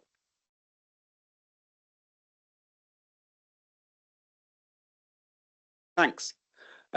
Yes, as in Simon's alluded to, I've picked up the second 2 points which were looked into as part of the report. In terms of the traffic management relating to the highway works, we've been in constant dialogue with the would-be contractor for the development, with working with the developer as well. We recognise that there is obviously potential for severe traffic disruption, which in the location, and obviously we've taken that into account with the conversations that we've had with them. The council has directed that 2-way traffic flows must be maintained as much as possible throughout the works. And that is something, in fairness, the contractor has worked really hard to do and maintain with minimal disruption as much as they can. The programme is for about 60 weeks all in, but it should be noted it could be completed in a much shorter window, but this would cause more disruption to traffic flows. So for our point of view, we've taken that balance to say we could do it in a shorter time, but there will be a lot more disruption on the network in doing so. If we elongate it out over a lot more period of time, we can retain those flows as much as we can with all the other works that we've got going on the network. Obviously, there will be a requirement. We could have done it under temporary signals, but as I say, it's a lot easier for us to just do it for a longer period of time, allow us to minimise the disruption as much as we can. The feel from the proposed TM proposals are they're a good balance to help ensure traffic flows, but also maintain and enables developer to carry out the works they need to do, which as part of the main ethos of what we do as a highway authority is having that balance. As I said at the last planning meeting, I verbalised to the members of the committee that these works will not start until all the other works have been completed. That was on record was last time, and it's the same again as the fact that these will not start or commence until the other works have been done. The other works are the Wales and West utility works, which are in and around Taunton, but also that would include Junction 26 as well. So the Highway Authority recognises, and it was one of the concerns that we had working as officers, saying we didn't want to overpopulate the network with the works going on. So we've very much programmed it. We'll get the Wales and West utilities out of the way. We'll get the other aspects out of the way. We can then focus on getting these done. Obviously, traffic management are managing those works and they're managing them really well. So hopefully through that process, if the works get done ahead of the schedule, then we can look at amending the timetable and how that's going to work. But the line is, we're not going to be allowing these to start until we're satisfied that all other aspects have been done to minimise that disruption. We also, the final point on these works is that we want to keep night working to an absolute minimum. I understand that obviously Simon's had a couple of communications which he's relayed to Blore as well in terms of that, but we're very keen as well that we keep those night works to an absolute minimum, and those night works will be communicated to us before they go ahead, so we know exactly what they're doing, when they're doing it and how they're doing it and how long they're out of the network for. So all in all, my colleagues in traffic management have worked really hard with the would-be contractor to be able to kind of bring forward what is going to be done as part of this scheme. I feel that hopefully members are content that we've taken on board the comments that have been raised previously, that we're trying to maintain as much as possible the disruption. There is going to be some disruption, as there all is with highway works, but I believe the package and the programme that we've worked on and concluded and the officers have worked really hard to put together will minimise that disruption as much as possible on the network. Chair, I was going to pause there in case there was any questions before I run on to the next bit. Okay, well, we're going to start with Caroline first, then Habib, please. Hats off to you, Simon. I'm really pleased that you brought this report forward, and also to Blore, who didn't need to do this. I think it's a really lovely gesture. And as a town councillor, Taunton town councillor, this is very gratefully received. So I completely appreciate you've gone over and above, I think, to try and address this issue. So I'm really pleased about that. And I still have a bit of an issue with the corporate policy, but that's not for now, and that's not your fault. It sounds like you're doing absolutely everything humanly possible to honour the spirit of the old SWT policy, which I'm determined shall return at some point, but I really appreciate it. I also would say I'm just talking to my friend Vicky, and who had this sort of plea from her son Hayden, they're part of our home ed group, and she was so full of praise for you. She was absolutely over the moon at the way you kind of responded to them and got Blore in contact with the family, and I just think just exemplary level of service there. In terms of interacting with the public and engaging, and I just think that's amazing because they live really close to where the development site, so that's brilliant. So I'm very happy about this, and town council, it's great that some money's going to the fabulous Netherclay woodland group as well. I'm sure the town council put the money to very, very good use. We are very keen on our tree canopy, and we've got a brilliant climate officer. So yeah, thank you very much. Also, thank you, John, for confirming about the works. Road works are not going to, will be after the current nightmare is over. And yeah, I mean, other colleagues can come in on. I'm not a driver, so I don't. Yes, it sounds like a sort of plan to have 60 weeks is like, oh my days. But if it means there's the road wet network keeps moving, I understand that. And Derek came up with some suggestion at the last meeting about sort of further mitigation, didn't you, Derek? Or am I dreaming? Yeah, you did. So, but I'll allow him to raise that. Thanks. Yeah, I'm going to move to Habib, then Andrew, and then I'm looking for others. Thanks, Mr. Chairman. Like Caroline, I'm actually grateful that our concerns were taken seriously and implemented. So are we potentially looking at mid-September onwards when the work is likely to start? Potentially, yes. Obviously, we will look at once the utilities works are done And once we're satisfied as well, the other works are done and we're okay with other elements on the network, then yeah, we will be looking at that. So, but as I say, we'll be monitoring that as we go through. So it's a kind of a live feast, as it were. So my colleagues will be keeping an eye on that as it goes through. And then once we're close to the time, then they'll obviously keep monitoring, managing and seeing how they can make sure for, so when they do enable, then we'll be satisfied that the works are completed and done in such a way that we can allow the next works to start onto the network. Okay, Andy? Thank you. Obviously, John, you're the expert in highways and stuff. Can you just explain to me what's bad about nighttime workings? I would have thought that's a good way of doing it when there's hardly anybody on the road. I know there might be a little bit of noise, but you're not, especially if they're, I suppose it's the digging that makes the noise as opposed to laying the aggregates and then doing the tarmac and whatever. Is that the reason behind it? Maybe you can... Yeah, night works themselves can. We sometimes try and have night works on principal routes, say like if we're working on the A38 or something like that, where it's more appropriate to carry out night works because of the disruption during the day.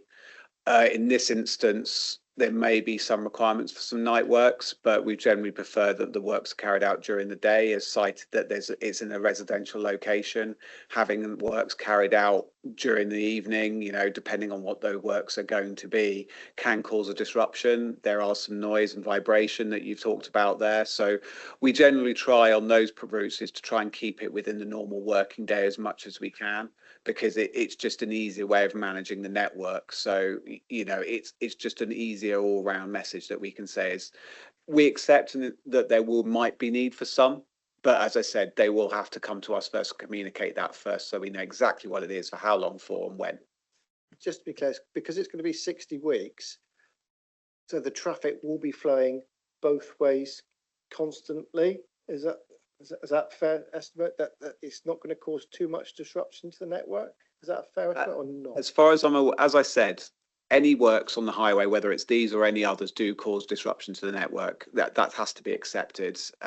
But from our point of view, what we've tried to do and what our colleagues have tried to do with these works is, because it's elongated over a so long period of time, it allows us to keep the traffic moving in a two-way flow.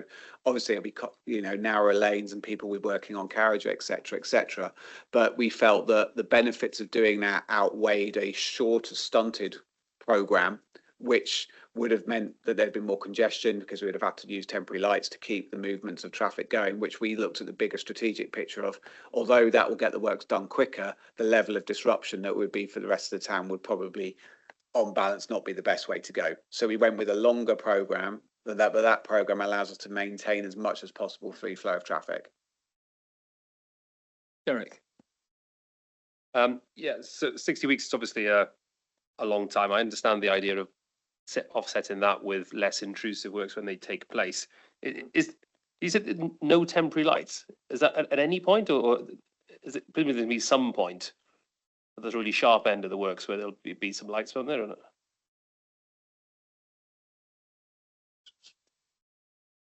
As far as I'm aware, from the information I've had from our traffic management team, they're looking at having to try and keep this as minimum light touch as possible.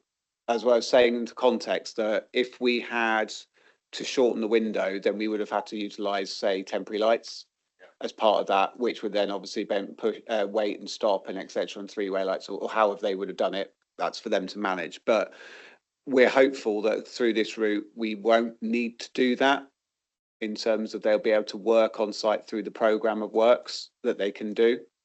Obviously, it's unfortunate I'm not able to share some plans with you and showing you what the works are. There was just obviously at this stage, it's still to 100% that the contractor has been appointed. And obviously this is a public meeting, so I can't censor the intellectual property. So apologies for that, members, but it's the way it is. But as I understand it, the works themselves is through the good work we've done with traffic management, this is the best way that we can be able to do these works. I think in relation to sharing the plan, I understand this is early days, and it may be that it's only so much planning that can be shared at this point. However, I note that somebody's obviously come up with 60 weeks, so there must be sufficient planning having taken place to know that it's going to take 60 weeks. But what concerns me is time and time again in Taunton and elsewhere, I'm sure, major works take place which result in long-term disruption. And when it pans out, people start saying, well, why didn't that happen? Why is this happening? And the message often seems to be, well, we'll learn lessons and do better next time.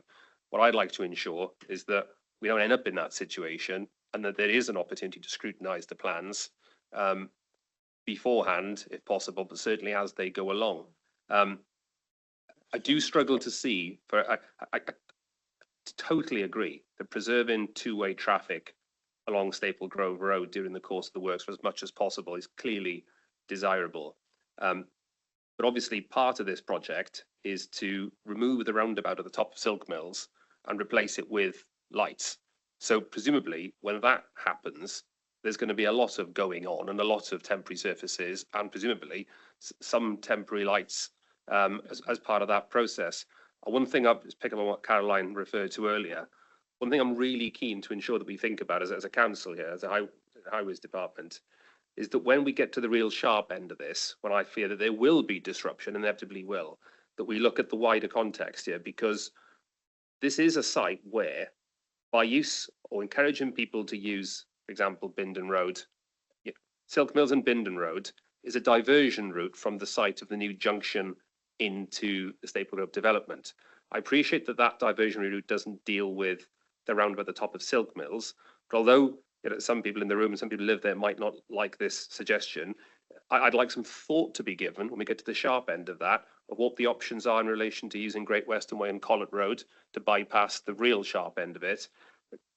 There are diversions that are possible. It might require some kind of reprofile of the priorities at the end of Bindon Road, some temporary parking restrictions. But I've just got a funny feeling that we're going to end up in a situation when the works happen, we get a load of people say, well, why didn't that happen? Why didn't they do this? Why didn't they just think of that? I just don't want to be there.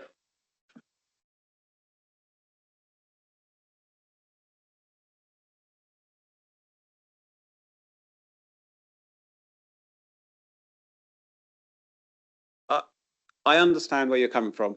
I do. I mean, obviously, I deal with the whole of the county, and obviously, I have to deal with disruption, and we have to accept it is one of those unfortunate things with development comes disruption due to construction traffic and all and sundry, and especially with highways infrastructure and improvements to highways infrastructure. It does happen, and I understand the nature and the need, given the fact of what we have at the moment within Taunton and the surrounding area, of the disruption that local residents and others have had to put up with or live with. And I get that, I truly do. I mean, for us to be able to deliver these works in, well, it's not us as Somerset Council, but for the developer to deliver the works, but also with their contractor, we have to balance a number of facets into place. We have to look at that what those elements and what those issues are going to be. The programme that our colleagues have worked through and come to an agreement with in terms of what they do is seen as the best way that we can deliver these works, minimising the disruption as much as you can. I understand where you're coming from, and I understand that there are other options are available, but we as officers and the traffic management plans themselves, they're put forward by the developer and they're scrutinised by us, massively scrutinised by us. We will looking at how not only the localised bit, but how it impacts on the wider area. And they'll be monitored throughout the process. It's kind of a living animal and a living feast that if we see that there is an issue, we will have a conversation with the contractor on how we can resolve it. It's not set as this is what they're going to do, this is how they'll do it. If going through the process that we find that there is an issue that none of us could have envisioned, because sometimes that does happen, we will come back to that conversation with the contractor and we will have that discussion with them. And in fairness, if the contractor that carries out these works, Somerset has always had a good working relationship with the contractor. So as such, we were able to have those conversations with them, that if we feel that there is an issue further along, that we can sit down with them and have that dialogue. So I hope that gives you some assurance that it's not just gonna, we'll crack on. It's a case of, this is the starter. If it works as it is, fantastic, great, with minimal disruption. But if there is an issue, we can sit down with the relevant people and say, is there a way that we can alleviate this and an alternative that can be found? Okay, David. Sort of seeking information on the back of this, I will admit, though, but interesting what you were just saying about how you can monitor and adjust. Can I just probe just slightly on what that means. So if the problem is found, for instance, heavy lorries going through a residential area which they really shouldn't be going through, but wouldn't normally be a problem, are you able to put up, for instance, unsuitable for HGV notices at short notice like that? Or if there's another road which is residential that just shouldn't have lots of traffic diverting up it, is there anything that can be done to prevent that? Thanks. No, that's okay. From our point of view, it's a case of monitoring how the works are progressing. So it'll be a case of looking at what the congestion's like, how the works are progressing, how they're moving through the works that are being proposed. So the kind of monitoring of we'll be looking at, we have site supervision, who'll be carrying out and monitoring the works while they're being undertaken on site, but also we will also be looking in terms of how those works are being delivered through. Obviously, we'll see if there's issues in terms of traffic congestion around the town. And obviously, if that does happen, then we'll obviously can pick that up as a part of a conversation with the developer and their kind of contractor to say, look, this is something we need to address. In terms of the points you've raised, that's a bit of an extreme end of the scenario, if I'm completely honest, because through the process, the developer and their contractor are required to put in a construction management plan. So if they have construction vehicles and everything, they can only go to a set route. And I would hope that obviously from our point of view and say delivery vehicles and other vehicles that are not associated with the development, they will just carry out their normal routes as they would do and not try and take alternative routes. So I don't envisage that you're suddenly going to see vehicles diverting and trying to use other areas to get around the congestion. When I say we're going to monitor it, we will monitor it in terms of seeing if we start seeing issues of over congestion on other routes, etc., or traffic being kind of that I'll put my teeth back in, but in terms of traffic kind of backing up as we have done with other things, then we'll have that conversation of how we can manage that section appropriately.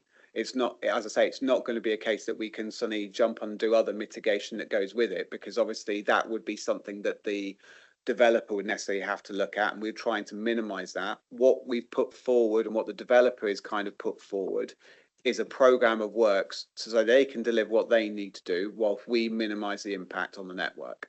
And as I say, if we can monitor that as we go through, if we see that there starts to be an escalation in terms of traffic levels or congestion issues, we will then have that conversation with the developer to say, we've cited this issue, let's sit down and see if we can refine this so we can address that issue so it doesn't continue to happen. Okay. Thank you very much, ladies and gentlemen. The last item on our agenda, I don't think anyone's got any more questions, John, so. I've still got the other bit to go, yeah? Sorry, you've got, my apologies. Yeah. You're not trying to stop. Oh, can't you? I do want to get to item 7. I know you, I know everyone wants to go, so I'll be quick. The next point related to questions relating to the overall design. Thank you, Simon. And the elements of 2 bits that Simon's indicating to the north, which is, I think that's Mill Lane, thank you, Simon, and then obviously the Mill Rise elements. And there was just a question over, would it be possible for additional improvements to be made to those sections in relation to LTM 120? In terms of the Mill Lane element indicated to the north, officers went back to Bloor Homes and their design team to see if there was any scope for them to be able to improve that, to have a kind of head cycle continual link across the top of the junction.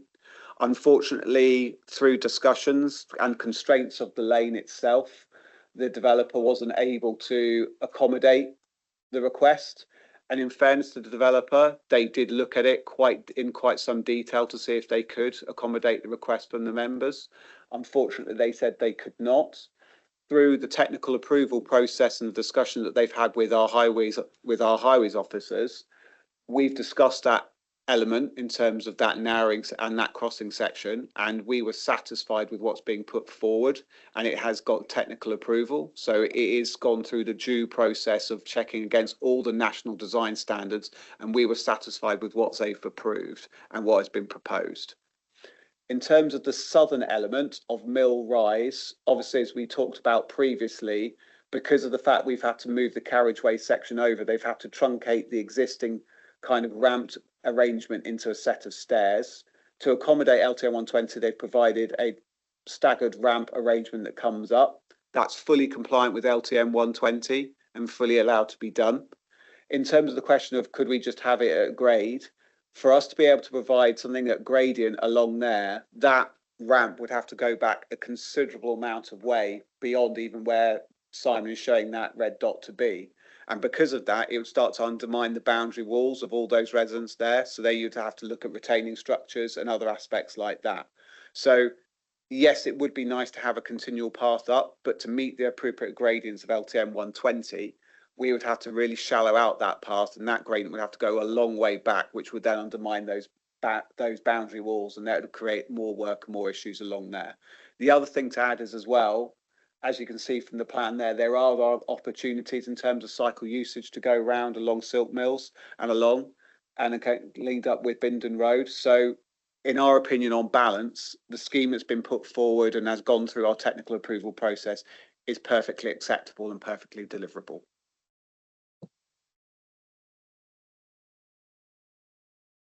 Okay, I'll try again.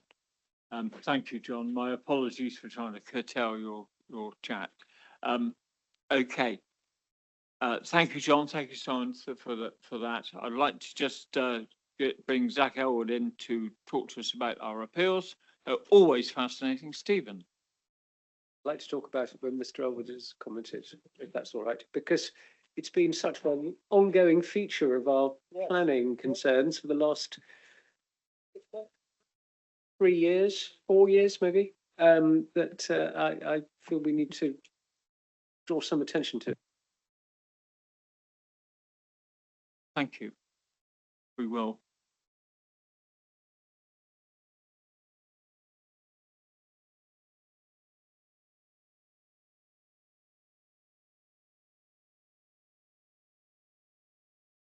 Sorry, I've managed to have a meeting where I've done absolutely nothing so far. So apologies for that. So agenda item 7, yes. So the first appeal that we have is Kimmins-Moor, Skillgate, which is erection of one dwelling.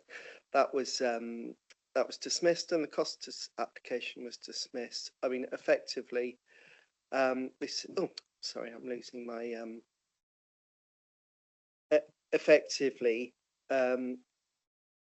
basically, this was an 84E, which is like the it used to be called. It used to be an approach to like very high quality design, and then it sort of morphed into eco design. I don't know if you saw how that went. It started off as like stately homes for the future, and then morphed into lots of them being allowed for their hugely eco credential things, the sort of thing you might see on grand designs. But it is an incredibly high bar that you need to meet, and in this instance, the inspector agreed that the character and in location in particular and the design wouldn't be of such high quality as to meet that incredibly high bar to allow a new dwelling in a place where we wouldn't normally allow, in an isolated rural location where we wouldn't. Yeah, well, basically they were arguing that it should be allowed as an exception on that on design grounds. Yeah, they were saying that NPPF paragraph 84E, which allows for isolated dwellings. I mean, it goes back to this whole sort of thing. Yeah, well, the stately homes in the countryside, whether for rich or not, that's but I couldn't afford one. But yeah, but I think this goes to show. I mean, there were very few allowed in the first few years. In fact, I think the first one was allowed in one of my old stomping grounds, which is in North Essex, sort of Dunmow, Braintree area, and Uttlesford, I think. And those were very much at the start. I'm just giving you a bit of background in the start. So this is back in the early 2000s, I guess. Or they very much started as a sort of these stately homes of the future, and it was very much a lot of pastiche. There were a lot of very classical architecture, and some of them were allowed, these very, very grand buildings. Some, ironically, I dealt with one or two I dealt with one or two that were classic designs, but weren't grand enough, as it were. You know, they didn't have the grounds, they didn't have the wow factor. And then, as I say, over time, it morphed into lots being allowed for being incredibly eco-friendly, you know, massively, you know, carbon zero properties. But then I think a lot of people got wise to that, and you started to get a lot of new houses being allowed in locations that weren't necessarily sustainable, sunken into hillsides and stuff. And so it's flipped a bit now, and it is more, you know, you're very much your sort of grand properties. But in this instance, I mean, this was a very isolated location. Whilst the inspector didn't necessarily say that the scheme was awful, he just said that it doesn't meet the highest standards, and on that basis, it was refused. And actually, they applied for costs, which is a funny one, really. I mean, what their argument was that we failed to make a determination within, because it was a non-determination appeal. They failed to make a determination within a reasonable time scale. But you know, the inspector felt that it would have been an appeal in any case. We would have definitely refused it. And this, the reason I mention this is it shows the need where we do get a non-determination appeal. It shows the need for officers or to actually set out what we would have done if we had been in a position to make a determination. I'm sure you must have had some of those applications come to you. So you're not making a formal decision, but you are effectively saying, had we been in a position to determine this. Sorry, I'll yield. Thank you. Sorry, it doesn't give the planning inspector, it's very shortish report, doesn't really give much away of why he went against it. Because normally they go to chapter and verse, don't they? So much information. And I know what you said about in the MTFP about this policy, because a lot of if you buy builders magazines like Self Building, there's lots of companies who are planning agents who say, we'll take up your case, we can build you a lovely big house in the open countryside, there's rules around it and all this sort of stuff. Do you believe that the MTFP will need to be a bit more descriptive in the future, that it'll have to change to or take it out, or do you believe it might have to change in terms of what is acceptable?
The outstanding architecture, you know, it follows that it's going to be few and far between, doesn't it? I suppose.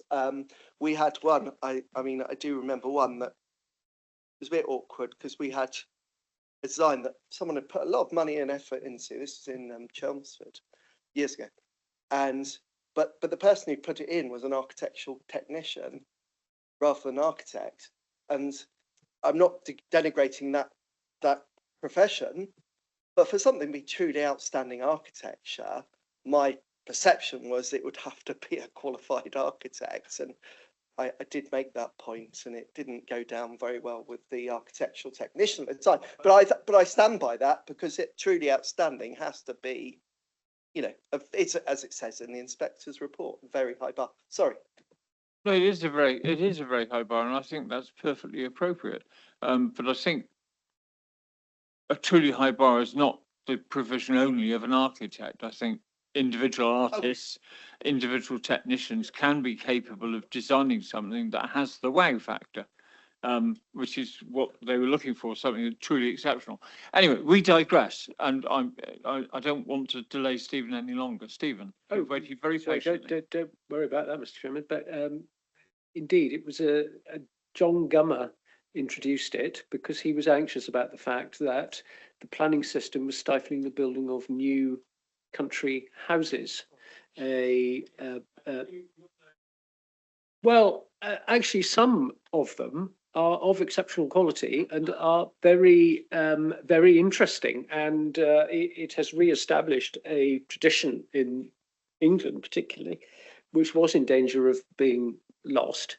However, I just wanted to draw attention to this particular application because you will know, Mr. Chairman, it has dragged on for a very long time. In my experience, certainly from the Exmoor and West Somerset bit, I cannot think of another paragraph 80 application that we had to deal with. And indeed, this one was being dealt with so long, it moved its designation from paragraph 80 to paragraph 84, I think, during the consideration of it, because it took so long.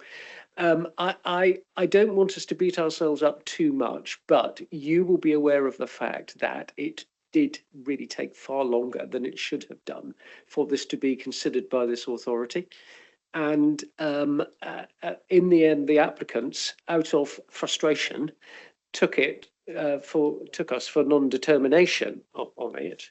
And the inspector has reached a conclusion which I suspect officers should have been able to have done 2 years ago. But I will leave that one there. It is a very interesting application. It's a very interesting determination now. Or inspector's report. I think we need to take note of it. I think we also need to be aware of the position that we were in that led to it. To be honest, as I say, I hate to dwell on private grief, but I think we do need to be aware of this one. I think we should too. You and I first spoke on this a number of years ago. 22, yeah. Chairman, Chair, so I totally understand where you're coming from in terms of delays. I wonder if, I'm not making an excuse, but I wonder if at the time the officers were sort of really, didn't have the confidence to make decisions on that. And that suggests to me that the design quality review panel should have been at an early stage. It appears that it wasn't brought before a quality review panel until a later date. And I think at least 3 officers were on the verge of issuing a report and never did. And they do take, although it's only an individual dwelling, it is a special consideration that isn't a day-to-day consideration that most planners would deal with. And that's not to make an excuse, but it means they do need to be given the attention. I'm pretty confident there's one that may be coming through pre-app at the moment. So I'll watch this space. I don't know if it's in West or North, because obviously I deal with both, but I'll keep an eye out for that and obviously update you. I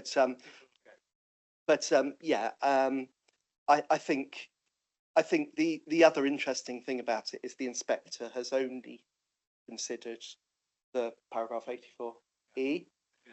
They haven't gone into things like tilted balance and things like that.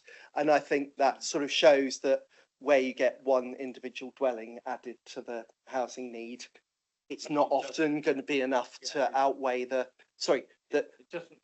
create the tilted balance to the point that I mean theoretically it could be, but it's unlikely to outweigh the harms.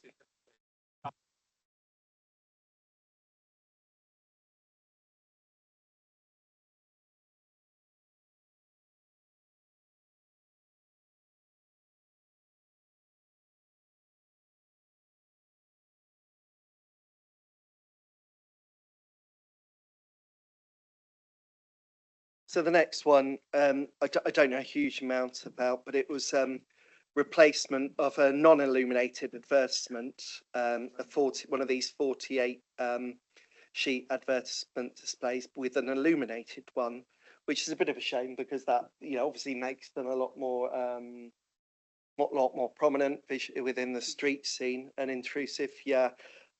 So obviously, we were concerned about that, but the inspector looked at it and felt that, you know, on the basis of amenity, in terms of occupiers, he felt that could be limited. So there were neighbouring windows that looked towards the signage, so you'd have lights shining. The inspector felt that if the limited illumination, so that it wasn't allowed between 11 o'clock at night and 7 in the morning, then that would overcome those concerns. It's disappointing decision, but yeah, I'm not sure there's much more to say, other than obviously we do want to make sure that this isn't repeated, particularly in more sensitive parts of the towns in the west of in the more sensitive.